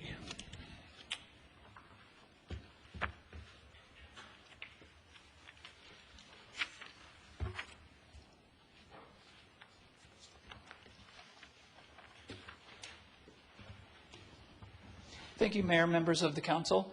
This property is located in the southwest quadrant of the city, 7401 Metro Boulevard. It's located directly east of the new Public Works facility located here. It's adjacent to Highway 100. The site that we're looking at this evening is located the northern half of 7401. It was recently subdivided this past summer. The request before you is a site plan review. The applicant is proposing to build a Primrose Daycare Center. This is a rendering of what the building would look like. It would be built of brick and stucco material with architectural shingles. We've got a materials board here that the applicant can go into more detail on if he so chooses, but it's here for your review. Access to the site would be gained off of Metro Boulevard in the existing driveway configuration today. There would be a play area around the perimeter of the site for security and protection of the children out in the play areas out here. It would be a black picket decorative type fence. The parking would be shared with the property to the south. The applicant had a parking and traffic study done to ensure that there's adequate parking and that the project wouldn't have any negative impacts on the roadway. primary issue that was considered by the Planning Commission and staff at the Planning Commission meeting, January 11th, was, is this development reasonable? And we find that it is. It's a project that meets all of our minimum zoning ordinance requirements. There would be adequate number of overstory trees existing and proposed around the perimeter, with a very extensive understory landscaping around the building itself. Again, the parking would be shared. Now, based on there would be 20 employees and 180 children present at maximum at one time. So based on that size and the office to the south, 485 parking stalls are required. The site plan does demonstrate 485 stalls. They've also included a proof of parking that if they need in excess of that, would demonstrate that 506 could be shown on the site. The parking study that was done determined that 309 stalls would adequately serve these two uses, so parking shouldn't be a problem. And the traffic study also concludes that the existing roadway system can support the project. So with that, staff and the Planning Commission is recommending approval subject to the findings and conditions that are in your staff report. Good. Question to Director Teague. Member Swenson. When we subdivided this, can you remind me of the discussion of the parking? I knew it was going to be shared. My question to you is, if the office building that's sitting kind of in between Zone 1 and Zone 2 gets torn down and a larger office building gets built, what happens? What happens if something changes or comes before us that changes the parking? They would have to demonstrate that the parking for whatever new is built would have to meet our requirements with the daycare in mind, because there would be that shared parking Okay. easement between the And the two. worst case scenario on the daycare is that if they have an open house, that every parent is supposed to come because it's a Christmas celebration, they all show up, that's the worst case scenario, because the majority of the time it's a drop-off and pick-up situation, correct? Correct. Okay. And so that 200 count that you gave, the 180 plus 20, is then added to what the office needs, and that's what came up with the 485. 85. Okay. Thank you. Other questions for Director Teague? Member Brendel. Just, and I don't remember if we talked about drainage last time, this being that north end of that, what is currently a parking lot. Are there drainage issues at the end of the parking lot there? I don't believe so. It's mostly paved surface now with the parking lot. We're essentially building a building on the existing parking lot. Right, but is the grade, does it slope to the north at all, or is it sloping toward the hill that goes down to Highway 100? I might look to the city engineer to help me Okay. out with the grading on this. Yeah, Councilmember Brendel and Council, that location is adjacent to 9 Mile Creek, actually. However, they would still have to retain the first portion of any storm event, which I believe is 2 inches, 1 inch. Just 1 inch of every storm event they'd have to retain on site with some type of infiltration system. So from a drainage perspective, we don't see any issue with it flooding anything or anything like that. Okay, and that would be built into what will be built there, or that's built into what currently is there? That will be built into what is proposed to be built there. Okay, thank you. Questions for Director Teague at this point in time? Yes, Member thank you. Bennett? There was a question at the Planning Commission meeting, but I was not able to hear the answer. Is this a relocation of a facility that already exists in another part of the cities, or is this a branching out? Is this an additional new facility? Yeah, it's my understanding this is an additional facility. They're not located in Edina today. And they're not moving one of the facilities they already have in Eden Prairie to? That one I might have to ask a little help on. Okay. My name is Michael Fiedick. I work for Children's Design Group as the architectural company presenting this program. I live in DeLand, Florida. This is a brand new facility with a existing franchisee who's going to have a second school in your community. Great. And this question is probably more appropriately for you, too. And that is, there's a letter from MFRA that states that the staff staffing will be 40-plus. But at the Planning Commission, the presentation stated that there would be 20 employees. Has there been some adjustments since the letter was I sent? think he misspoke. It's 22 employees. 22, okay. And the ages are still 6 months or 6 weeks? Yeah, we take them early, 6 months. Pardon me? 6 months. 6 months, okay, because there's more staffing required for the very Right, and youngest children, it's correct? state mandated, how many employees per child that you put on, as well as the square footage for those child. Thank you. And Director Teague, one more question for you, or perhaps Director Houle, and this is on page 19 of the traffic study, labeled as packet number page A49. There's a chart that shows the levels of service, 2013 levels of service, build and no build. I noticed that the intersection at 70th and Metro Boulevard is already at a D level, build or no build or build. What is the small e in parentheses? What is the significance of that letter grade?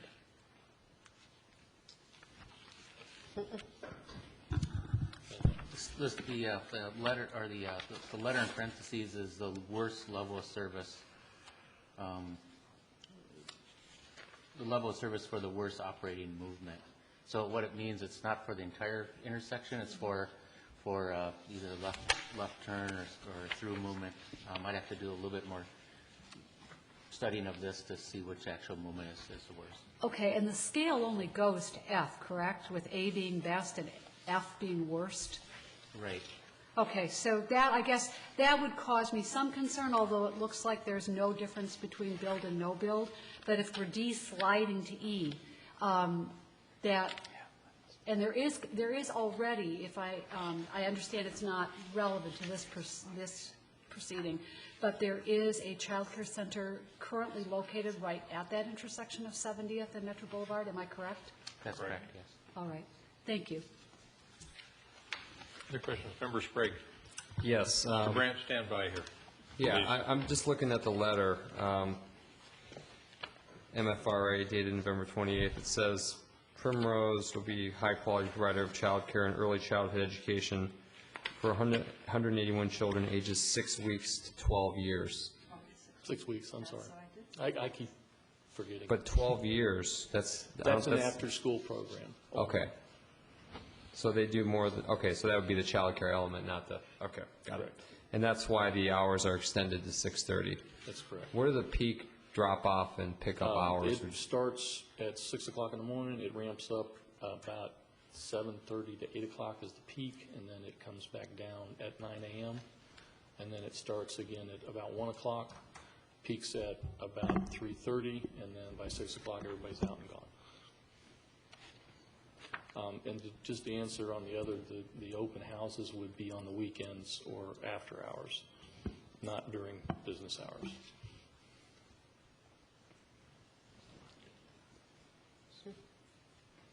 Thank you. Thank you. Mr. Brandt, hold on, please. I just wanted to ask Mr. Brandt, is this the same franchisee who has the franchise in Eden Prairie? Unfortunately, they're not here tonight, and I don't remember which one they've got. I don't think it's the Eden Prairie one. I think it's another one. Okay. Mr. Brandt, would you give us your business address, please, in Florida? It's 2676 Whitehurst Road, DeLand, Florida. Which city? DeLand. Okay. Now, let me ask Mr. Teague, maybe you could just stand by there, Mr. Brandt. Sure. With respect to the landscaping plan, was the Planning Commission satisfied with the landscape plan? They were. Yeah. When I look at the compliance table on page 3, I see that there's 22 required by city standard, and it says 22 existing and proposed. So, I mean, when I look at the site plan and the landscape plan, it looks like most things are new, but are there some that are you going to be able to use just based on the way the building is sited? There are, I believe they are located along Highway 100, and there's one along Metro Boulevard that would remain. So I believe it's 20 new and 2 existing. All right, well, that's helpful. Yeah. And then I think it would be helpful for folks at home if we walk through the compliance table Mr. Teague, or Director Teague. So on the front setback, city standard is 35 feet, they're proposing 36. Rear Highway 100, 20 feet, city standard 35 feet on the proposed. Side to the south, 20 feet, they're proposing 200 plus feet. Building height, they're allowed 8 stories or 96 feet, whichever is less, and they're proposing 1 story and 18 feet above that. Building coverage, city standard is 30%, they're proposing 13%. And the parking lot and drive aisle setback is 20 feet, and we're at 20 feet on the proposed. And then, of course, you mentioned parking. The city standard is 485, that's what they've got, but we'll be able to go to 506 with a proof of parking agreement. Is that correct, too? That's correct. And then we covered the overstory tree situation already. So, anybody have any other questions for Mr. Brandt or Director Teague? Otherwise, we'll open this up for a public hearing. All right. The public hearing is now open. Is there anyone who wishes to come forward and testify regarding this proposed matter? Seeing no one coming forward or hearing anybody expressing a desire to testify, is there a motion to close the public hearing? Moved and seconded, we close the public hearing. Discussion. All those in favor of closing the public hearing say aye. Aye. Opposed say nay. Carried. Do we have a motion with regard to the proposed site plan for the Primrose School of Edina? I will move resolution 2012-28. Is there a second? I'll second it if I can have you include the material palette in your motion that's been propped up against the wall over there. All right, I think that's the last bullet point on Is it? 1. Okay, then I don't have to have it included, thank you. We got a motion and a second, and further discussion.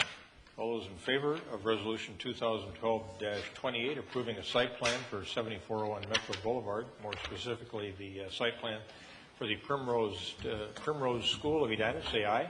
Aye. Opposed, say nay. Carried. All right, Mr. Brandt, thank you. Welcome, sort of, to Edina. Thank you very much. And we look forward to a new school in Edina. Now, we are moving into community comment. Is there anyone in the audience that wishes to comment regarding any matter that wasn't on the agenda this evening? Seeing no one coming forward, we're moving on to reports and recommendations. First matter is Resolution 2012-22, accepting various donations. Do we have a motion? So moved. Got a motion and a second to adopt Resolution 2012-22, accepting certain designated donations. Further discussion? All those in favor say aye. Aye. Aye. Opposed say nay. Carried.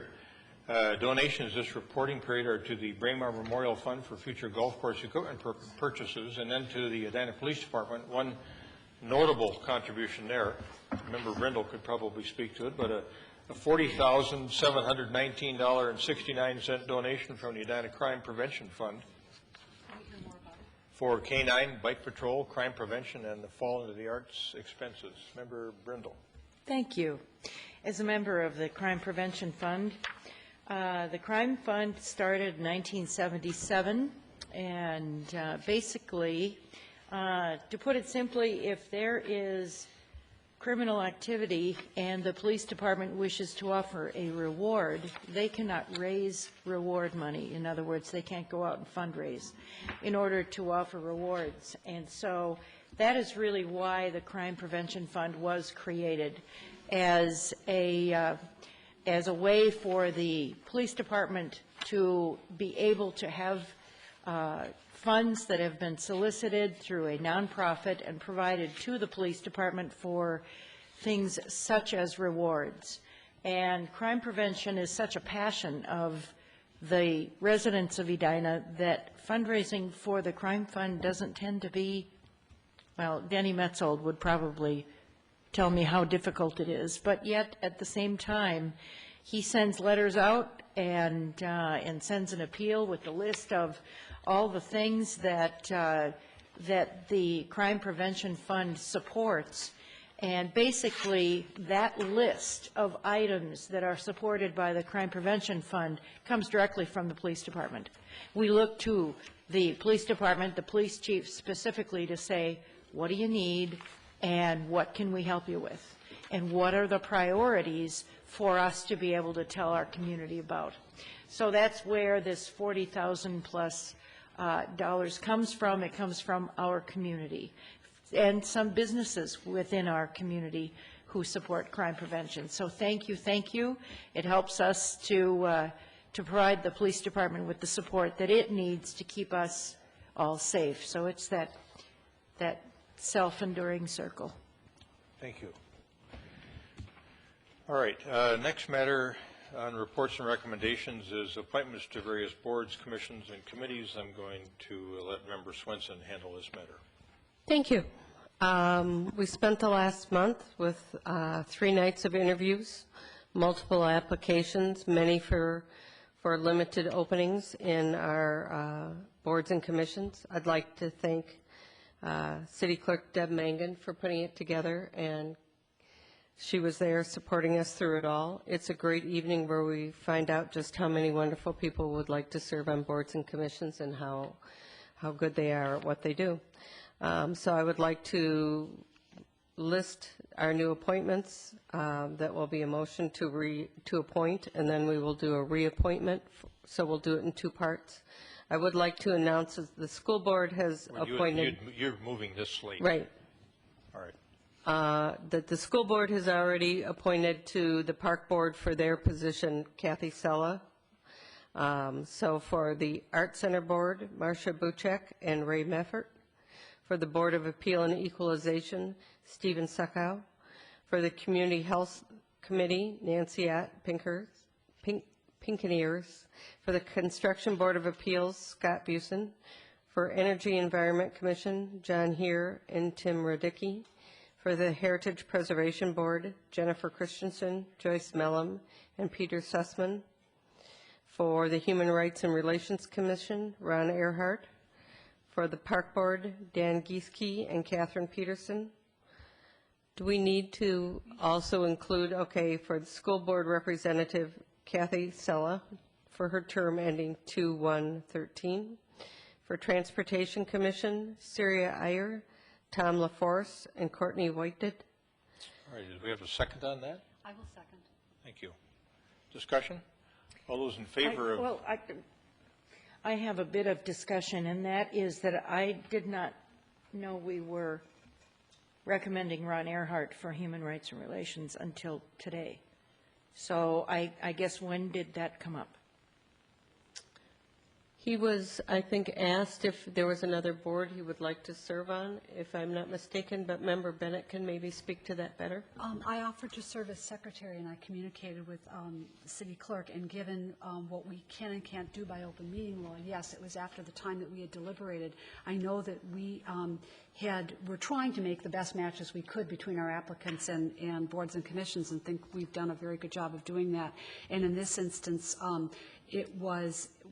we had a need and he had a background, and so I did confer with the mayor, which is not a quorum, and that was how it was proposed. Okay, well, the last I had heard was we were choosing between next Monday and Tuesday to interview candidates. Mm-hmm. So it kind of came at me as a surprise when I saw it on here. I thought, well, I had no idea. So it's not that I wouldn't support it, it's just I would like to have known. Yeah. So, okay, all right. And I think had time been greater, we could have had an email sent out through the city clerk's office, which again would have been part of that public record. But I think we were both dealing with some time constraints in terms of this meeting. But I do very much hear what you're saying. Okay. All right. Mayor? Any other comments? All those in favor say aye. Aye. Aye. Opposed say nay. Carried. And now reappointments. Sure. Member Swenson. For the Art Center Board, Colin Nelson requested reappointment. For Community Health Committee, Adnan Qureshi, thank you, did. For Human Rights and Relations, John Cashmore. For the Park Board, David Deeds. And for Planning Commission, Michael Schroeder. Their terms are ending based on what is on the paper in front of us. All right, we've got a motion. Is there a second? Second. We have a motion and a second regarding the reappointment of the persons named. Further discussion? All those in favor say aye. Aye. Opposed say nay. Carried. And now our last matter on reports and recommendations is a proposed energy improvement matter. Jesse Struve from our engineering department has this with respect to Grandview Tire and Auto. Jesse, resolution 2012-26.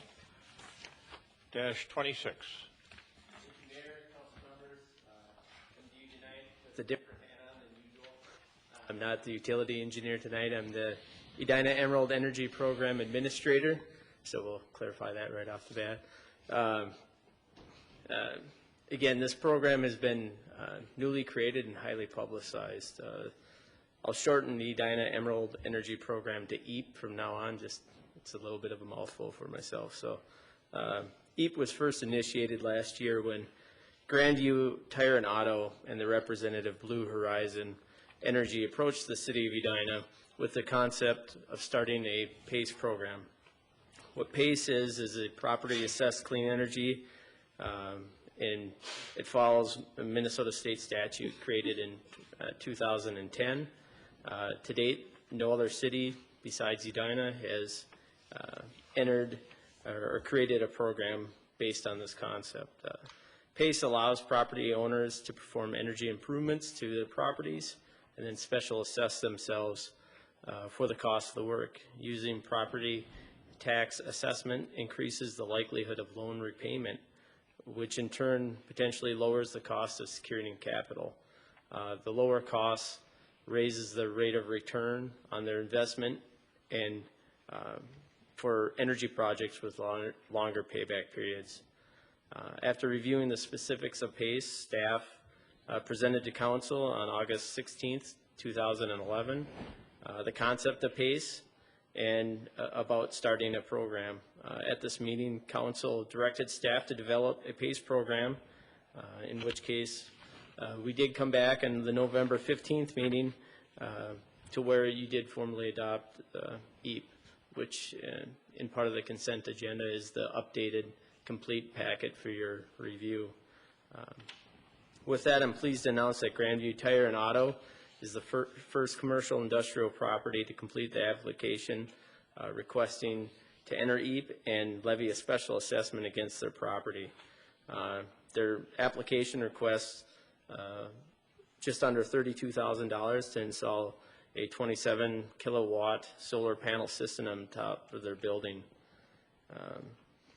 Per city assessment policy, a 2% interest rate will be added on to what the interest rate is of the lender. And this system will lower the overall energy cost to the facility and reduce carbon loading by approximately 25 tons per year.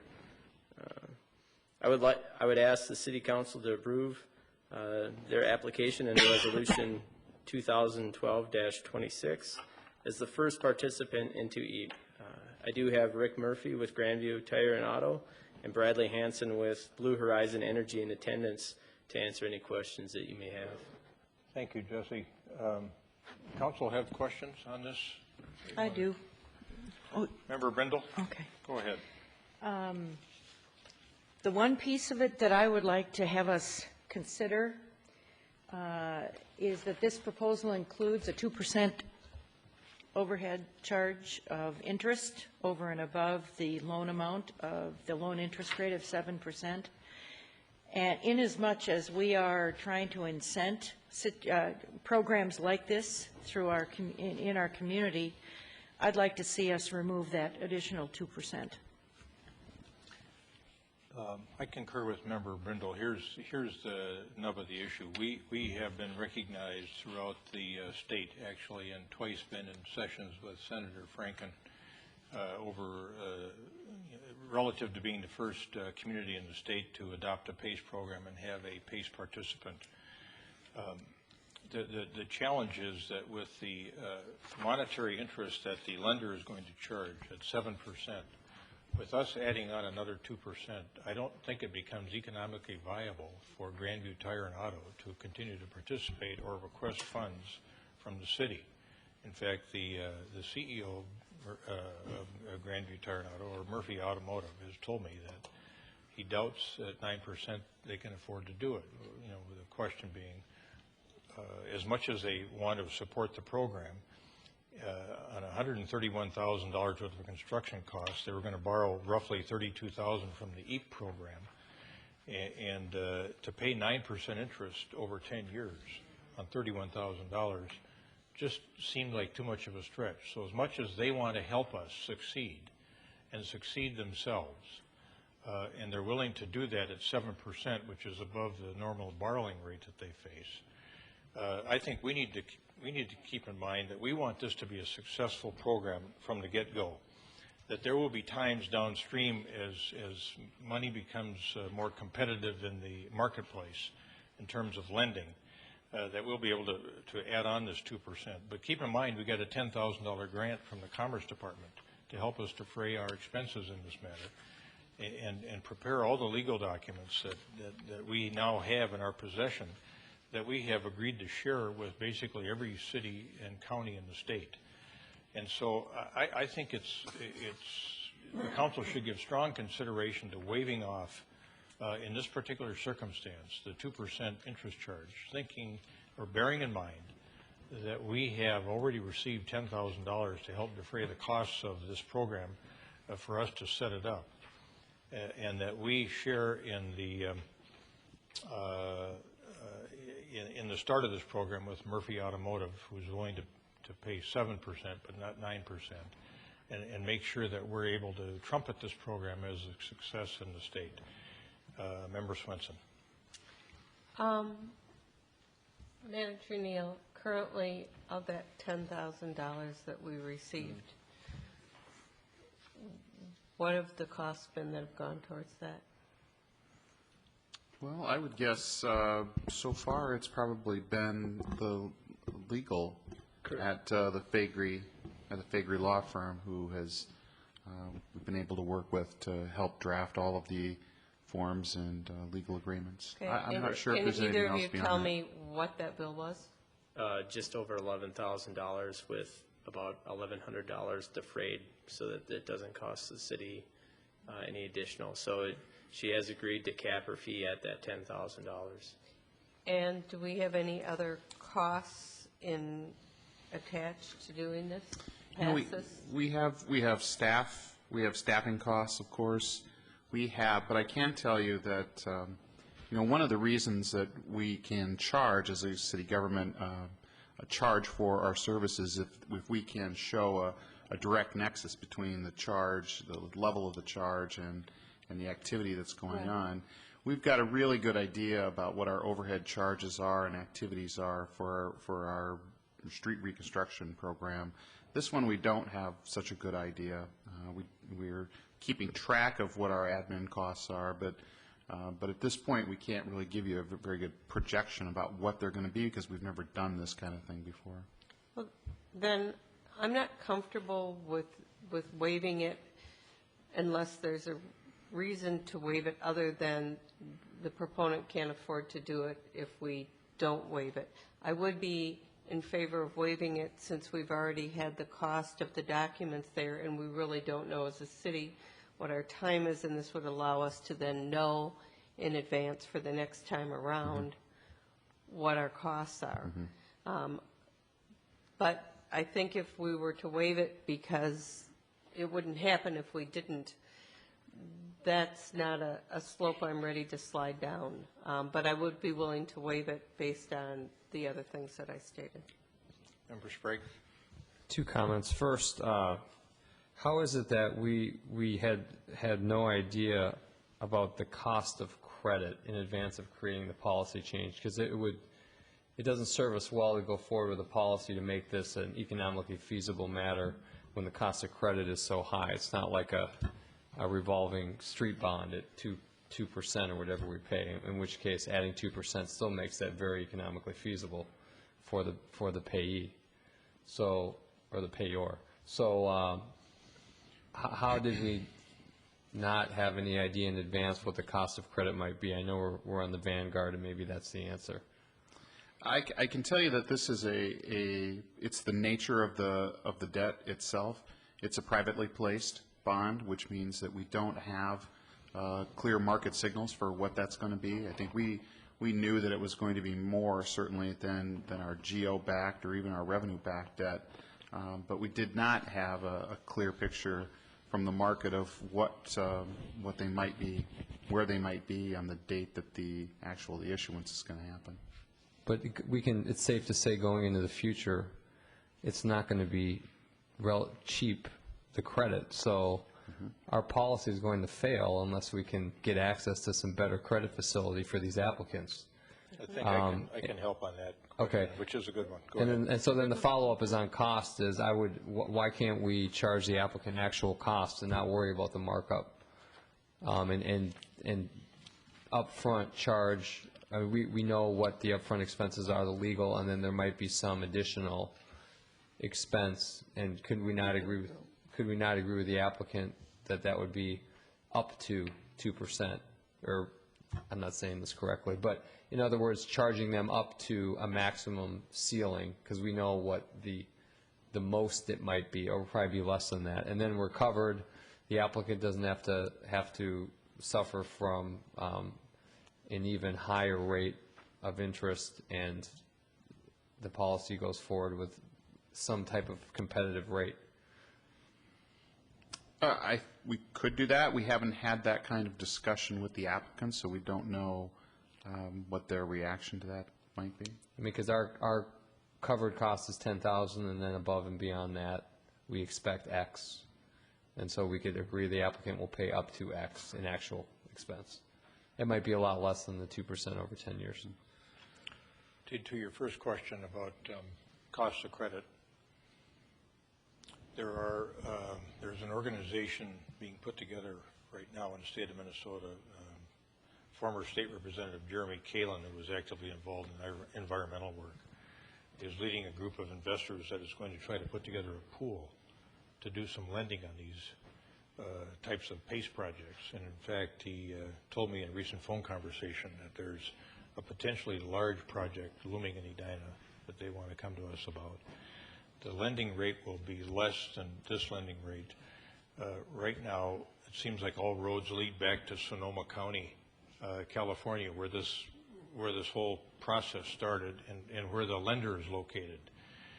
And I don't think any of us expected to see 7%. I didn't expect to see that. But I think as that world becomes more competitive and the private market sees that these are very safe investments, the rate is going to drop. In fact, I'm sure that this Kalin group, I will call it, that's forming in Minnesota will be very, very competitive. But at the front end of this thing, because as you say, we're on the vanguard, we're going to have to, at least I feel like we should probably help a little bit to get this first project up and going. The costs, at least in my mind, are adequately defrayed by the fact that we got that $10,000 grant, and that if we have to help encourage a little bit of energy efficiency and absorb a little bit of cost in the process, for me personally, that seems okay to get this whole process up and moving and get the program moving. And I expect we're going to see other successes in Edina before some other communities do. As Member Swenson's point, that was really the afterthought, the notion that the applicant wouldn't be doing it in terms of the 9% versus the 7%. It was a sort of an add-on argument, but I think it's a realistic situation for us. I get it. I just don't want to base my decision on that. I'd rather base it on the fact that we've got a grant to pay for this, for the legal documents, and that we really haven't verified what it will cost from the city. So I see it as a pilot project, and as a pilot project, it gets some benefit, and the benefit is that we'll take a look at what these cost us in time, and therefore money, and know going into the future what that cost is. And I'm concerned about two things. I'm concerned about fees, whether it's charged directly for services rendered or whether it's by percentage added on to interest rate, which we do in other types of assessment matters. I'm concerned that cover the expenses that the city is incurring, because I think that is, we sometimes talk about a pay-as-you-go philosophy, and we have found in looking closer at the budget, that is not in some areas, but we do absolutely require it in a number of areas, including assessment. So I think there's fairness across the board, and then there's also fairness within this area itself, which is, in this instance, a grant was obtained from the state which has covered the startup costs, which I would assume are greater than they will be in replication because of the need to formulate a policy, rewrite from scratch, and then also the documents. And I would expect that those can be reused going forward. Still in all, there will be costs, and the question is how will they be met, and how will it be fair for someone applying for this program in 6 months or a year if one entity has not paid. I guess that's the question that I would put out. Is it fair that one entity has the advantage of having a grant obtained from the state? I suppose there is, I'm answering my own question, which is that I suppose there is a value to being willing to be first, to being willing to be the prototype for something. Or it would be fair if you said, we're doing a pilot project, applications, everyone can apply by this date, and we will defray these expenses, the normal 2% won't apply.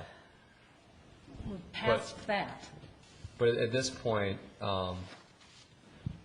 back to the actual cost side of it, that would be, I would assume, much less than 2% additional interest at this point.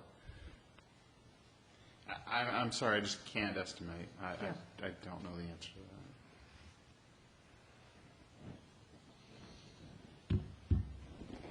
And that, again, Manager Neal, is the ongoing costs over and above what has already been incurred in terms of preparation of documents. That's correct. So what we don't know is what it is going to cost us to administer this going forward for potentially 10 years of an assessment arrangement alone. That's right. And we do know from the documents that there's a reporting that's required.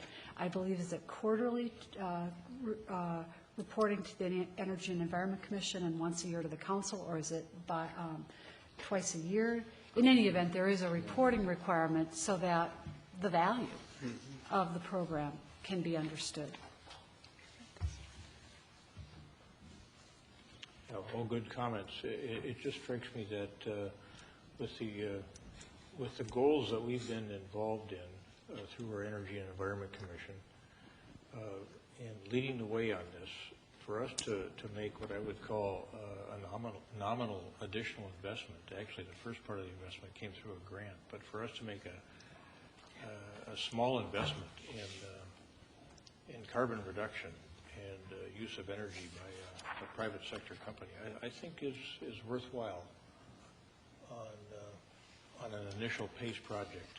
And then as the market becomes more competitive and we get a better handle on our costs, we can treat subsequent matters differently. But at least I think on this one it would be good to think about making the investment as a city in this particular endeavor. How do you cap your exposure on that then? I mean, you're saying waive the 2%, and what I'm saying is I'll waive the 2%, but I want actual expense covered. You know, so how would you cap your exposure to administering the program with the applicant? It's one thing to give a grant and waive the 2% because the market rate's too high, but then it's another thing to say, regardless of what it costs, we're going to cover you. You know, right? So how would you control that? Good point. Well, in this particular case, I mean, we have handled this case as if it was a pilot project. We don't have any other projects that have proceeded to the application phase right now. We are talking to a lot of people about the program, but at this point, that's what I could tell you, that it is not a program yet where we've been able to bring additional applications to bear yet. Okay, so there's no way to cap the, I mean, I don't understand the nature of the expense going forward to administer one program applicant. It seems like it'd be nominal. The costs going forward to administer the special assessment are nominal.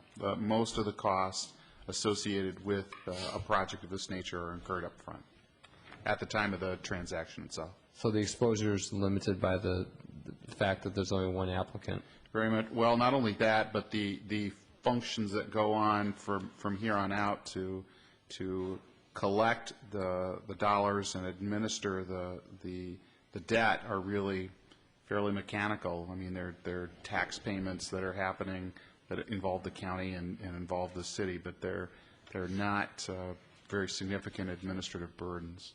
So it sounds like there's not much risk on the expense side, in which case I'm comfortable waiving it to get it going as well, Mayor. Other folks? Just a question in terms of if, for that next applicant then, do you have a plan or a Yes, if proposal? they get a $10,000 grant for our upfront expenses and the market rate is still 7%, then we'll waive it. I'd be comfortable waiving it in that situation where I presented with the same set of facts. If on the next one there's no upfront coverage and the market rate's 5%, then it might be a different decision. It's a combination of different facts. What if there's no $10,000 grant, but the market rate is still 7%? Then we'll deal with it on that basis at that time. But if it replicates the same set of facts, I'll make the same decision. If it doesn't, I'll make a different decision, just like everything else. I think it's good to characterize this, as Member Swenson said, as a pilot project, and that we're willing to make an investment in a pilot project, and it's going to be a de minimis sort of investment based on what Manager Neal has said. It's that ministerial or mechanical function of collecting the special assessments annually and referring the money on to the lender. That's it. I don't expect any other type of oversight that would be different than what the type of work is that you're doing, for example, in conjunction with the Energy and Environment Commission, spread across a lot of different functions. So, now, one thing I would want to know, and I think the council would be too, Mr. Murphy, is if the council should determine to waive the fee, would you be applying to the PACE program for the loan of $31,686? To answer your question, yes. And to reiterate, the 7%, I think, is also an investment on our part too, to help with the processes and with the project and these initiatives that we're taking too. It's 7% is higher than market rate for what a loan is currently, but that's how we also want to participate in this program and make this program work.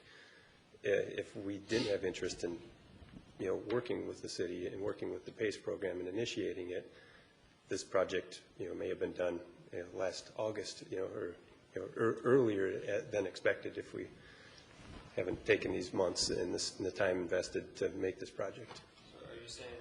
Are you saying that your business is making a core value decision as well as an economic decision in moving forward with this?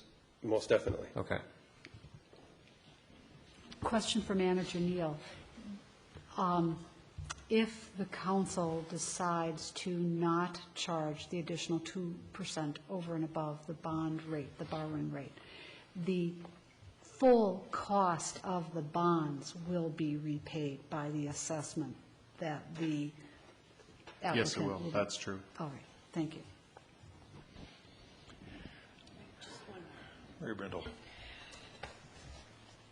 Looking at the fact that the base interest rate here on the bonds is 7%. The 7%, Manager Neal, is based more so on the property owner and doesn't have any bearing. I mean, we can't use the borrowing capacity of the city on this. At this point, we cannot, but as the mayor alluded to, there are some potential changes in this area that are going to be considered by the legislature during this next session. And at this point, this is a negotiated private placement bond, so it does not have the what we call the full faith and credit of the city's tax base behind it. It has the full faith and credit of Rick Murphy's tax base behind it, and that's why it has a different credit rating than the city. So potentially, looking forward into the future to the next application and the application following that, for a PACE program, we could see varying interest rates.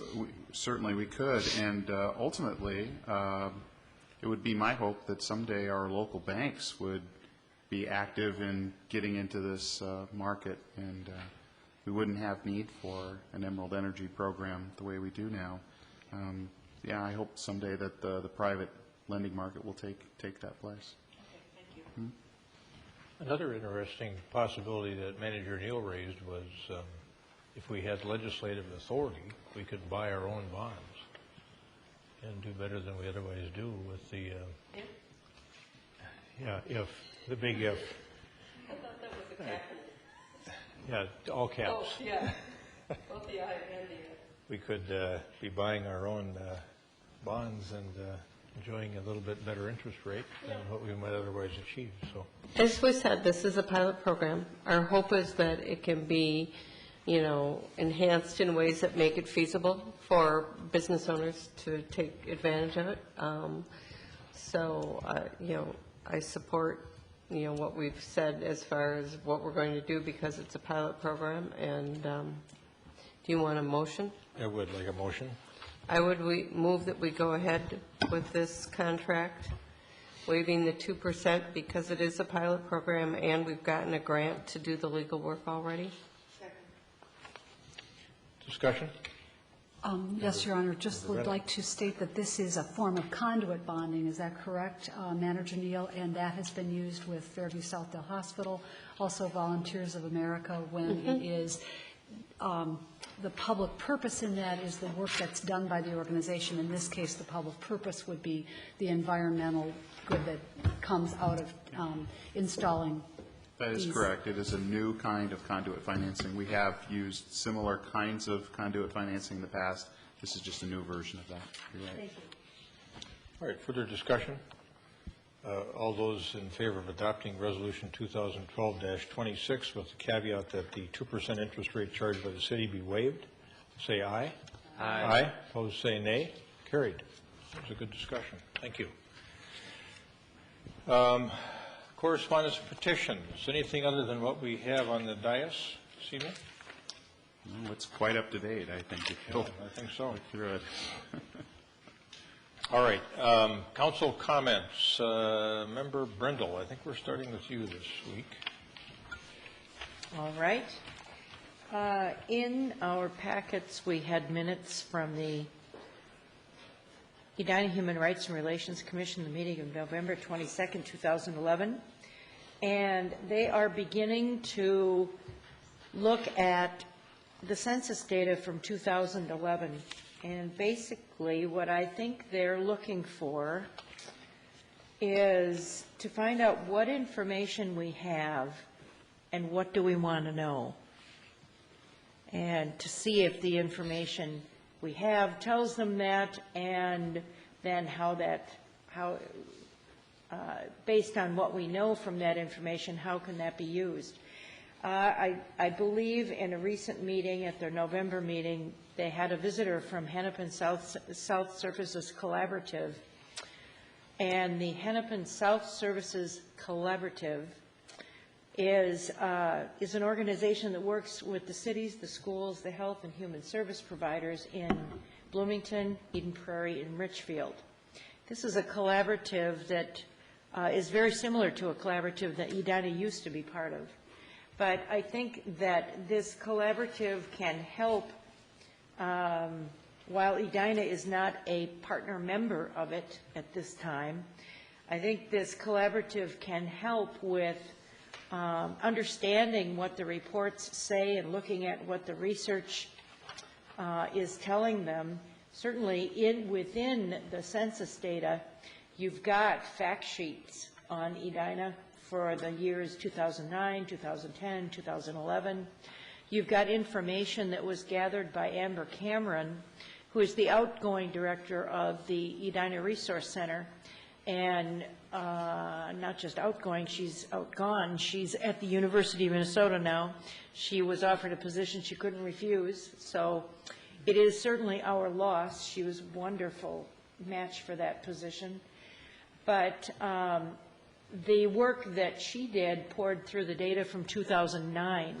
So here we are in 2012, and needing to really understand the demographic data that we have in front of us from the 2010 census, and to, again, look at what it is that it says and determine from that, what do we want to know?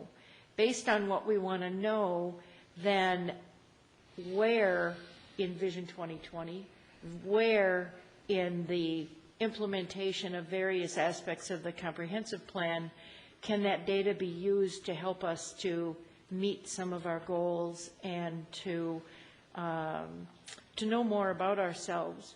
So where I'm going with this, in the past, we had a tool that was in use when I was on the Human Rights and Relations Commission, and it predates Member Sprague's experience on City Council, but I don't think it predates Joni's. But it was Research Planning Coordination, RPC. It was a budget item. It was about $20,000 a year. And the last time it was used was to drill down into workforce housing, affordable housing in our city, and look at how well we as a city accommodate affordable housing, workforce housing, and make it available to people who don't just want to work in Edina, but they want to live in Edina.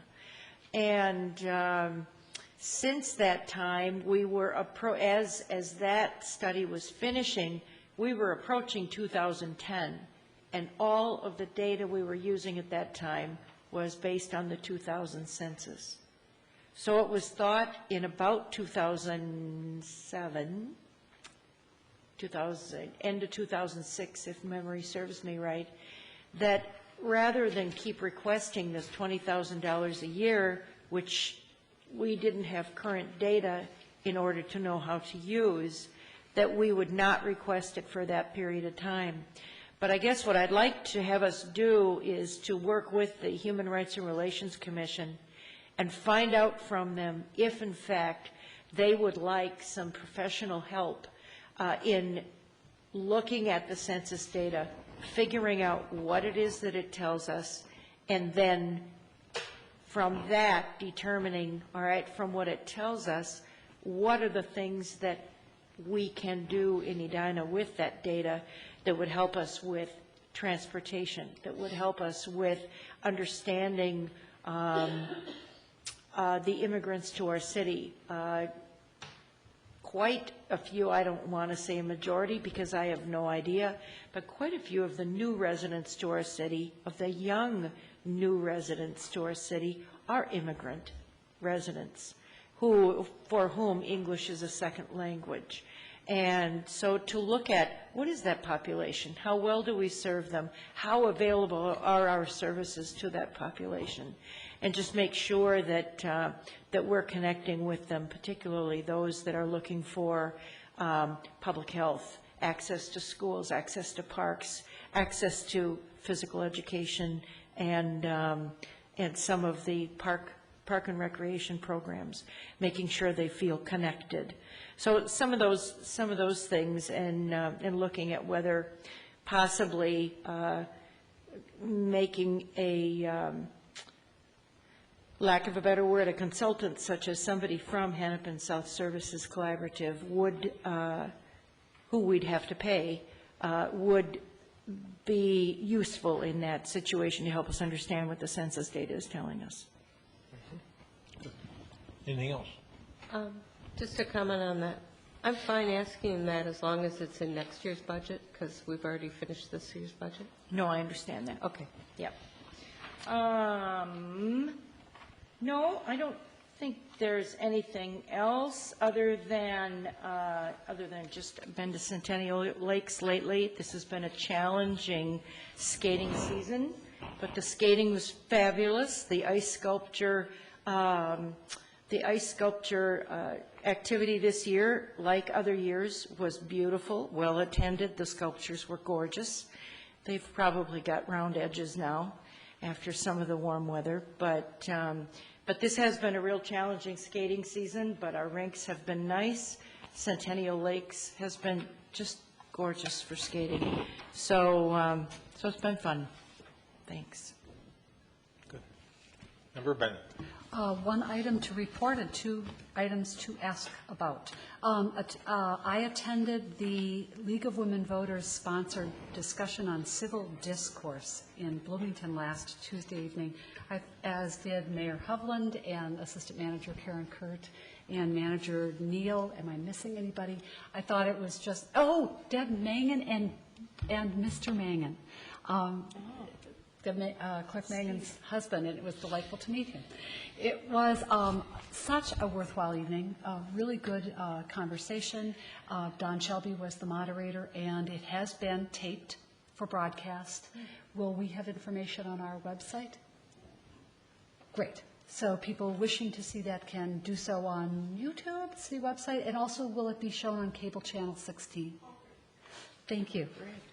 So really encourage people to see that. It's less than an hour and a half in length.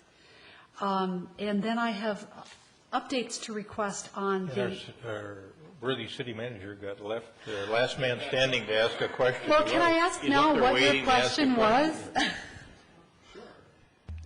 I was going to ask the two panelists about what their view on the impact of transparency was on their civil discourse, given that most of their more interesting discourse happens in private, outside of public view.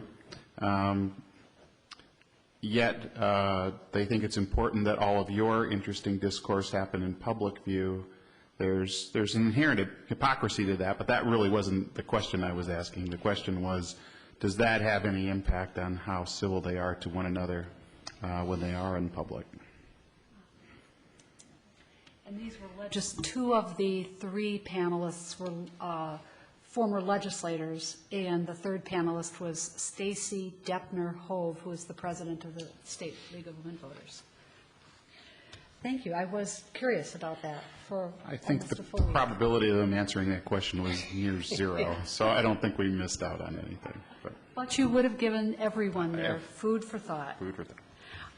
Then the updates that I am requesting are on Edinburgh Park, on which we are receiving a lot of correspondence, and I'm looking at the schedule and don't see a work session noted for that yet. And then also I'm requesting an update on Xerxes Avenue sidewalk.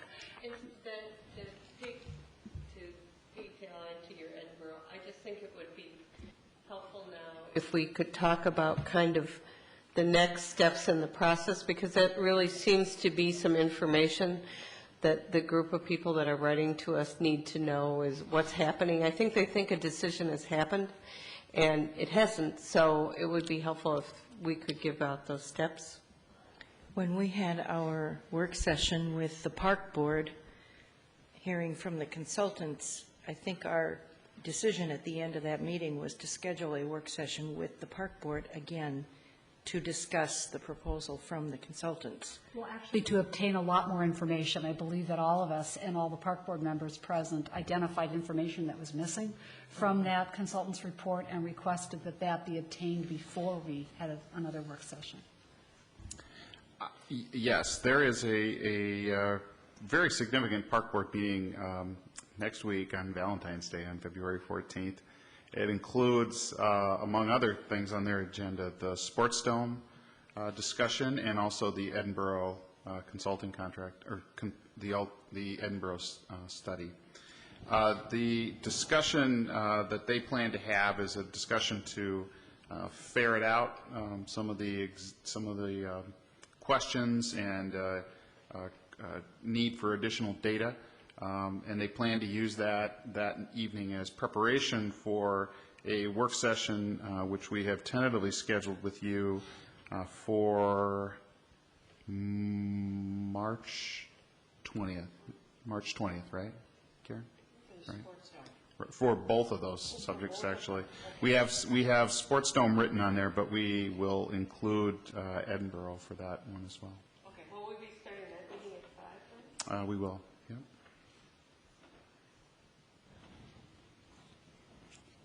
Noon, 5 p.m. We'll see what we get at the end of next week.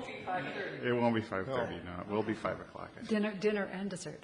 And then also update on the Xerxes Avenue sidewalk if we could, because we're also having some calls about that, understanding that we haven't seen a feasibility report on it yet. The correspondence and calls, I think, are fairly consistent in the questions that they raise. People want to know who will maintain the sidewalk. They want to know if retaining wall is required, who would build it, what protection is offered for trees. And I add a question, which is, what is the traffic, the daily traffic on Xerxes? Because I know that, actually, I can answer one of the questions that has been raised. Where did this idea come from? I believe that I requested the feasibility study, and I did that because when I walked the length of Xerxes in the fall of 2010 from 54th Street to Highway 62, I actually had homeowners compliment what had been done on France Avenue, ask when it could be done for Xerxes, and also ask if they would be getting a sidewalk on that side of the street because of the amount of traffic they perceived and the fact that there's sidewalk only on the east side, Minneapolis side. So for residents who wonder where the idea came from, it actually came from other residents, and it came from the existing conditions on the street. Yep. Councilmember Bennett and Council, just to give you some facts on Xerxes Avenue, the sidewalk that you're talking about is to be studied is from West 58th Street to West 60th Street, I believe, where it doesn't exist today. Xerxes Avenue is actually a county roadway, so anything that we would do, we'd have to, just like on France Avenue, get permission from the county. In fact, if we were to do anything on Xerxes, we'd have to ask the county to help us out on power pole movement and things like that in the future. The amount of traffic that I could pull off of the county's website, up by West 50th Street, it's about 10,200 vehicles per day, and then down by the crosstown highway, it's around 15,800 vehicles per day. So it is a busy two-lane roadway. We would be able to use since it's a county state aid roadway, we would be able to use our municipal state aid funds, meaning from the gas tax funds, to construct the sidewalk similar to what we did on France Avenue. We're looking at starting the feasibility process in May. Our staff right now is totally booked till about that time frame because of all the projects that we are doing in-house and getting out the door. So our sidewalks that we are looking at, there's about 3 or 4 of them that we have on our list to do feasibility studies. We would start them sometime in May. If we can get to them sooner, we'll do that, but right now it's looking more like May. The process that we're looking at includes an informational meeting with the residents, and then after that informational meeting, we'd send out a questionnaire to talk about irrigations, sprinklers, those types of things, ask about any potential drainage or stuff like that we typically ask about. And then we'd come back to the city council for a public hearing, even though it's not required by state law, but all sidewalks we always bring back to the city council for that. As far as trees go, that's fleshed out during the feasibility study as far as how close or disturbance of trees, retaining walls, those types of things, but those are all built with the projects, meaning that the gas tax funds would support that. Going on in the future, if the sidewalk were to be built, since it's adjacent to a county state aid roadway, our sidewalk financing policy and sidewalk policy actually would cover, the city would maintain that sidewalk if it was built, meaning that if there's any settlement in the sections that we would repair those, any snow removal that we would take care of the snow removal on it. So I think I covered all the questions you had, I believe. Can anyone else think of a question that has been seen in the correspondence? I think that covers it, and for some, I think the issue is sidewalk, period, but most of the correspondence, I think, focused on those issues, on snow removal, who would pay for ongoing maintenance, that kind of thing. And we also keep in mind, by going through this process in May doesn't necessarily mean that it'll get constructed this summer, because we have to work out the financing issue, and we're still in arrear on our state aid financing because of the 169-494 project ran us a whole year's worth of appropriation. So anything that we come up with on this sidewalk or other sidewalks, we'll have to take a look at how we fund those sidewalks. Member Swenson. Three things. You did a salary study a while ago, Manager Neal, and part of it, I think, included city council and mayor salary study. That's correct. I know that we made a change in '06 that went through '07, and we've done nothing since then. Are you going to finish that and then present that to us at some time? Councilmember Swenson and council members, yes, we are. We are working on different aspects of that compensation study now. But yes, in terms of how it impacts the council, the intention is to bring something to you yet this spring. Okay. You have to adopt it prior to the upcoming election. If you do desire to change it, you do need to adopt it prior to the next election. It cannot go into effect until after that election. And my recommendation to you is that if there is interest in doing it, that you do it in the spring. That would be great, but I just didn't know what your timing was, so I thought I'd ask. And then you sent out a flow chart of department functions, and I asked you a couple questions about it earlier, and I think the answers are good that we should all hear them. One of them was this fact that fire is now doing building plan review or taking over a part of it, and you explained an interesting group within that and planning and community development. So The building inspections department is now being considered part of the fire department, so it's we would call it a division, building inspection division. And they will continue to do the kinds of things that they do, but they will report up through the organization, through the fire department. I think what I was pointing out to you is the fact that there is a group called, maybe ask Carrie, the Community Development Committee. Is that what you, and Carrie sometimes or always leads the group? Always. Always. And it includes, it's an interdepartmental group that includes employees from really regulatory employees from all different aspects of all different corners of our organization.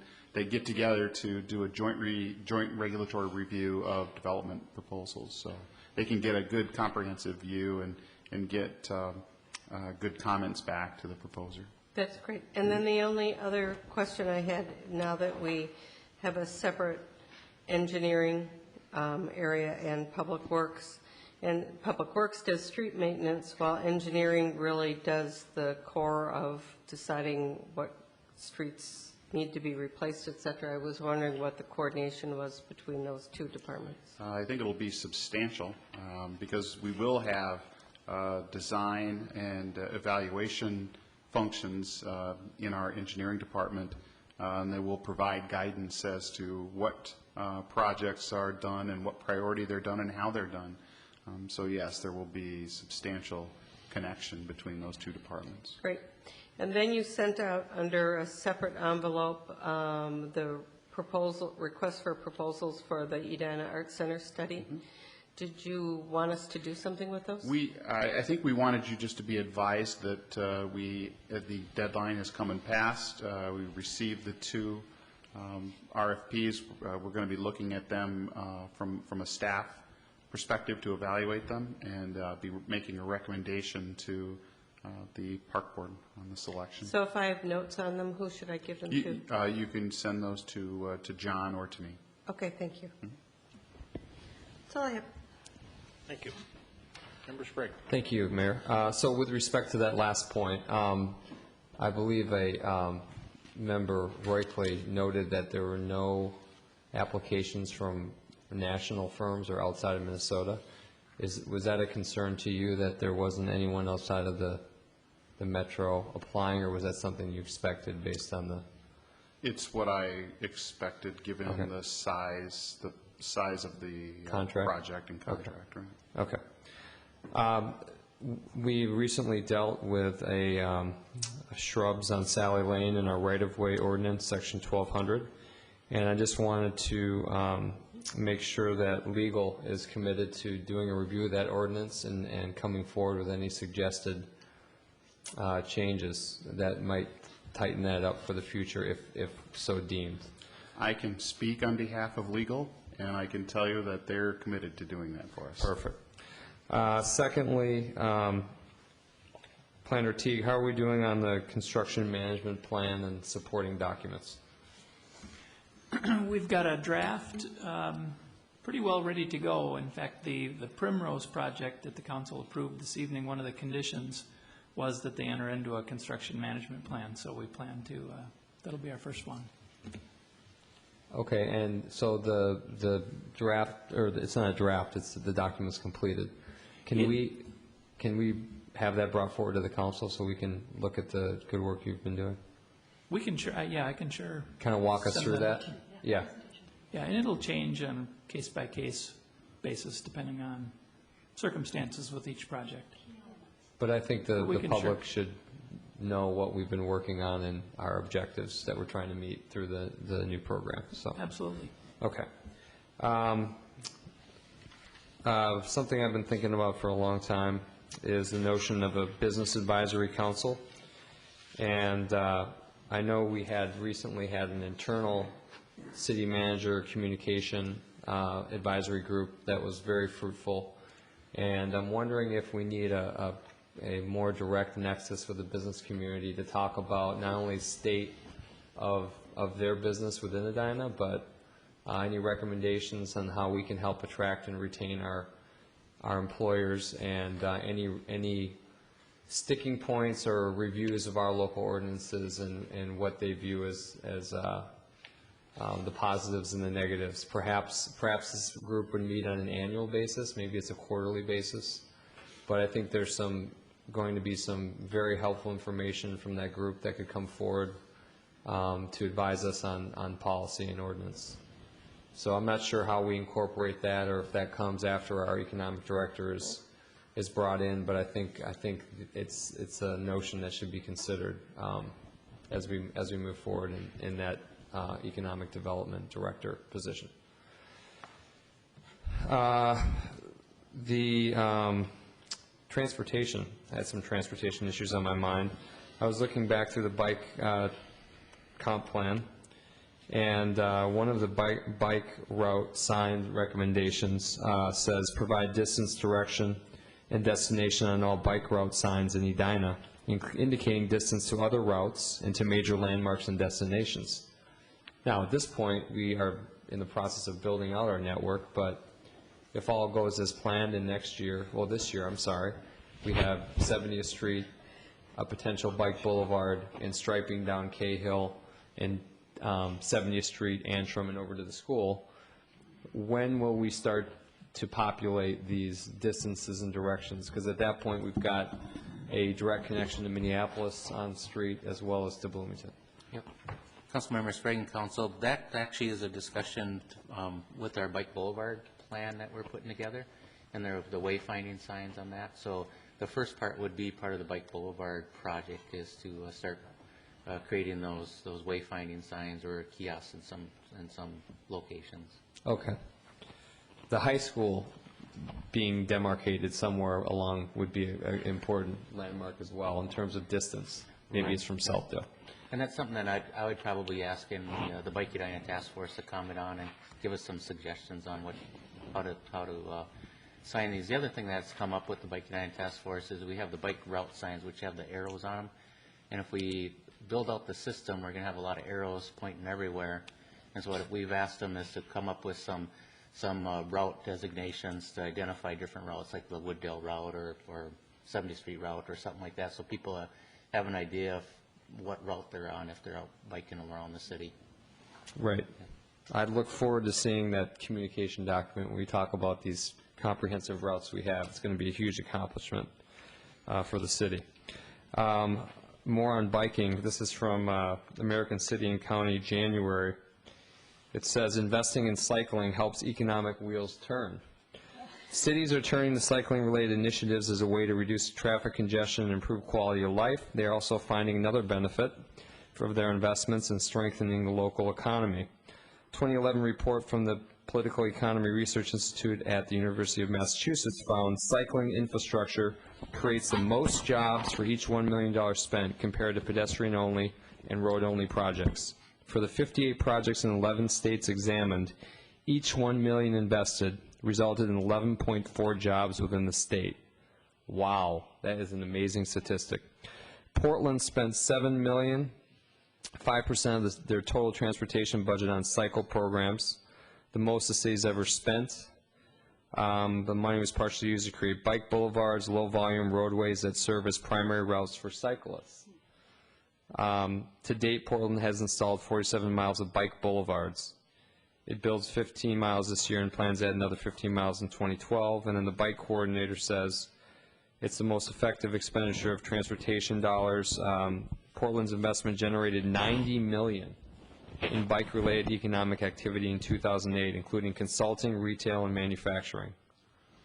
Boston, same thing. They began its bike initiative in 2007.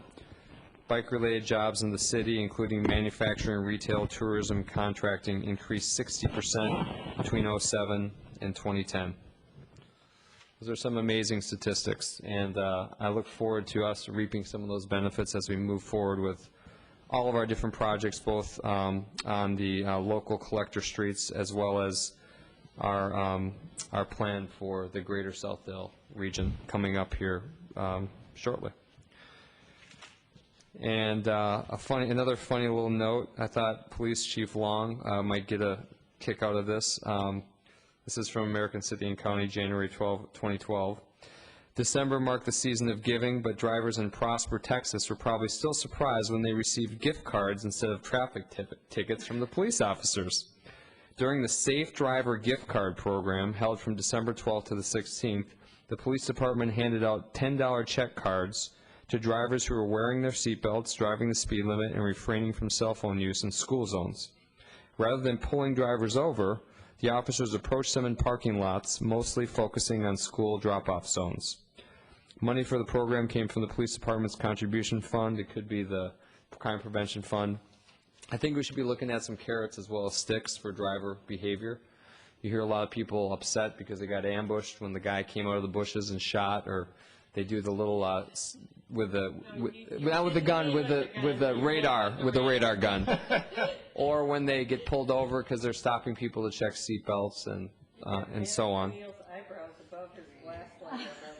But the carrots also work, and I think that would balance out the perception of our what we're trying to do, and so it might be something to consider.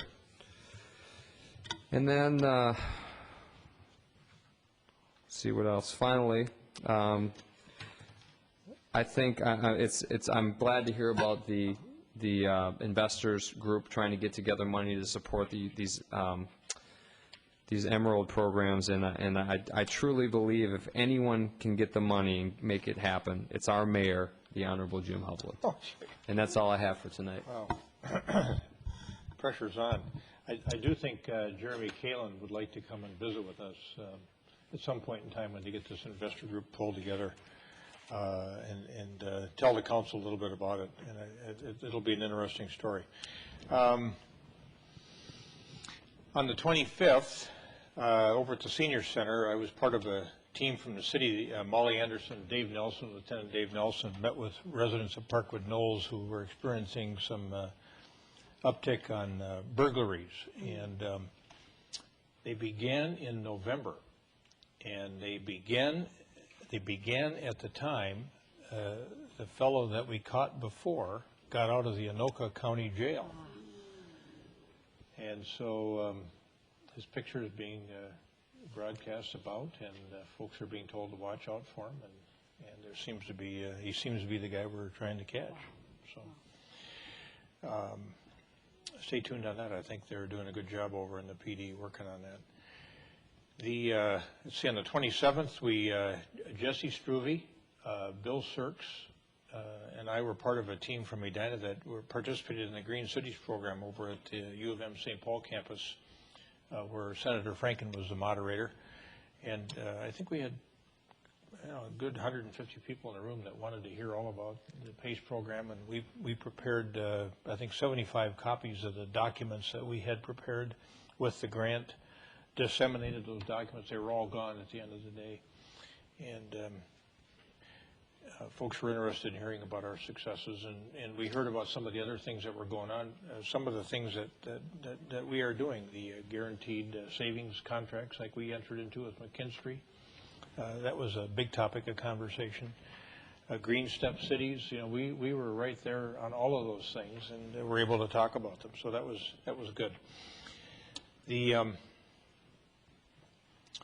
meeting on the 30th, we had the MLC legislative reception over at the Minnesota History Center. Thank many of you for coming over for that reception with area legislators. I think that proved to be of some value. Got some good feedback on it after the fact. And then on the 31st, as Member Bennett mentioned, many of us were at the League of Women Voters Beyond Legislative Gridlock. It was the title, and it was a quite interesting presentation. And then, let's see, on the 1st of February, we had the I-169 Corridor Coalition breakfast with legislators over at the League of Minnesota Cities building, and many of the same issues evolved. And then on the 3rd of February, I met with Catherine Bass from our own Edina Transportation Commission, who works at, as you all know, at Blue Cross Blue Shield, who has now been appointed by Blue Cross Blue Shield to succeed Kim Milbrath, who is moving to Georgia. And so Catherine will be running the Dewtown project for all 3 cities. So we had a good meeting about some of the things that we wanted to work on there. And then Sherry Engelman and I were supposed to meet with Dr. Qureshi last weekend, and he got called out of town. So we had a good breakfast between the two of us and talked about some of the things we wanted to accomplish in Dewtown as well. So that's it for me. Manager Neal. Member Brendel.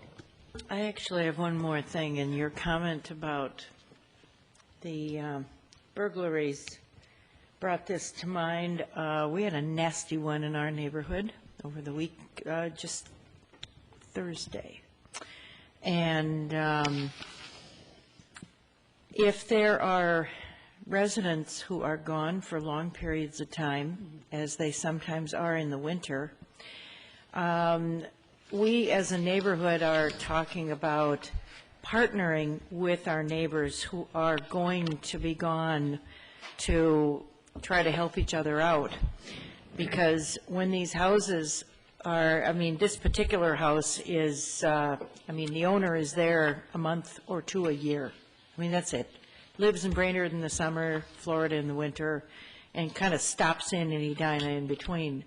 And so consequently, we have a vacant house almost all the year. And so if in fact there is a situation like that, we're going to see if we can't put together a neighborhood program to work with that neighbor and say, let's make sure there's a way that your house can be safe, but that we can feel safe as well.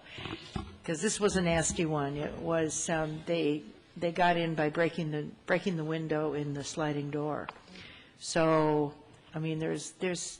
that's significant damage when you've got that much glass to try and patch up in what continues to be an empty house. Manager Neal, don't we have, doesn't our police offer a service They that do. maybe we should talk about right now? They do offer a service for folks that are going to be gone for long periods of time, and you can avail yourself of it by contacting their office and signing up, and then they will do drop-bys and check on the status of the property from time to time. Anything else? Manager Neal. Thank you, Your Honor. Just a couple of updates.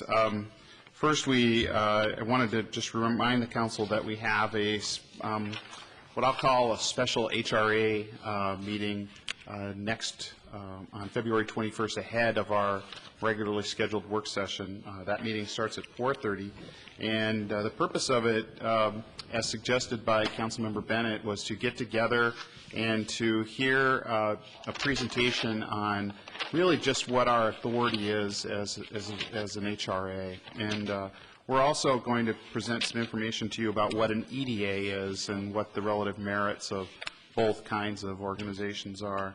Mark Ruff and Jay Lindgren are going to be the presenters for this, and I've had some discussion with them about it already, and I know they're working on their presentation. We've talked about the park board, upcoming park board meeting already, but another item on my agenda for tonight was to let you know that we're anticipating that we're going to have our first failure of our non-compliance, I'll call it, with our 60/40 rule on our liquor license. We do not have in our current penalty matrix a penalty for that violation.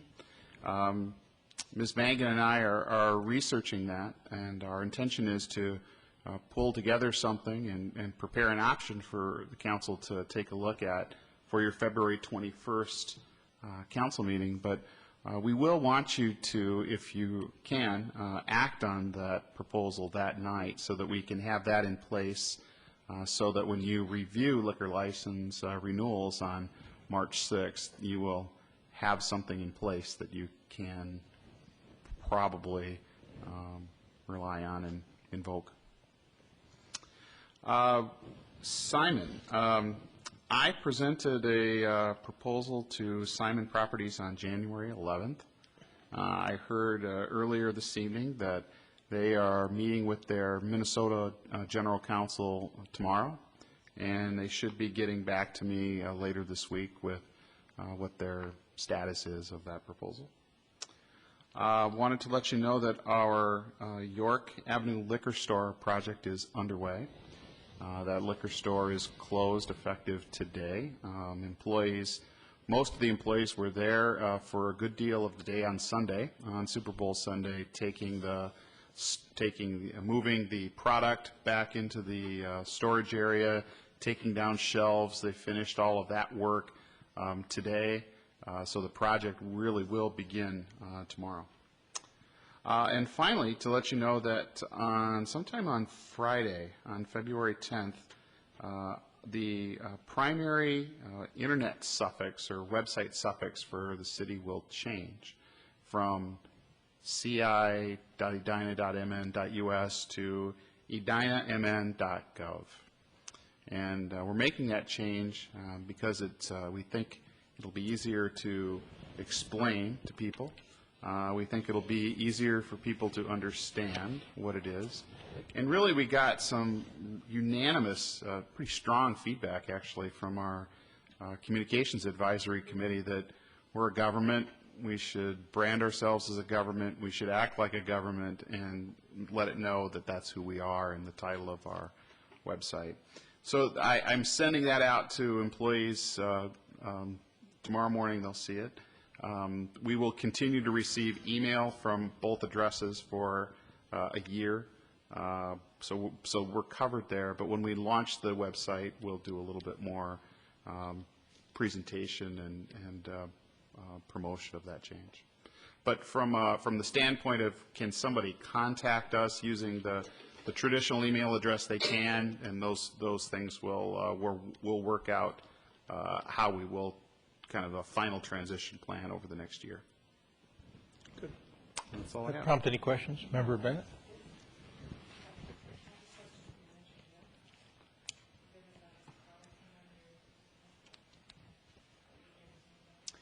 There was a policy where on our donation.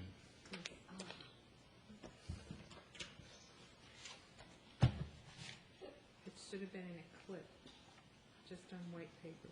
I can email it. The only thing I have, I'm afraid, is the Tracy Avenue study.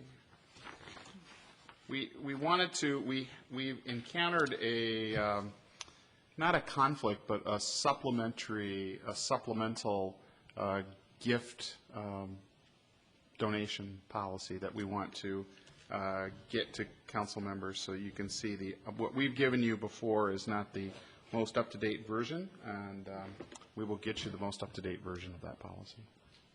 Member Bennett. I have one question and one thing to request. And Manager Neal, what is the effect of failed compliance checks?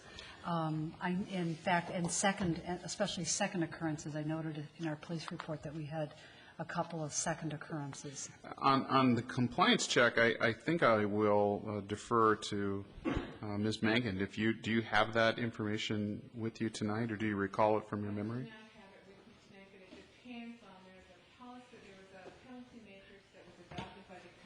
I believe May of 1999, which is what we'll be bringing forward with in a slightly amended version, and probably requesting that you put it into the codification, into their code, rather than just having it as an ancillary administrative penalty. The first time, and there's a variety of things: failure to display a sign, refusal to allow inspection, sale to minor.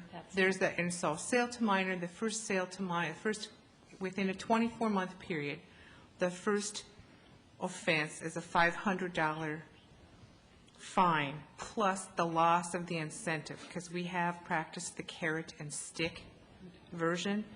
If you are 12 months with clean compliance checks, you get a $500 reduction in your fee.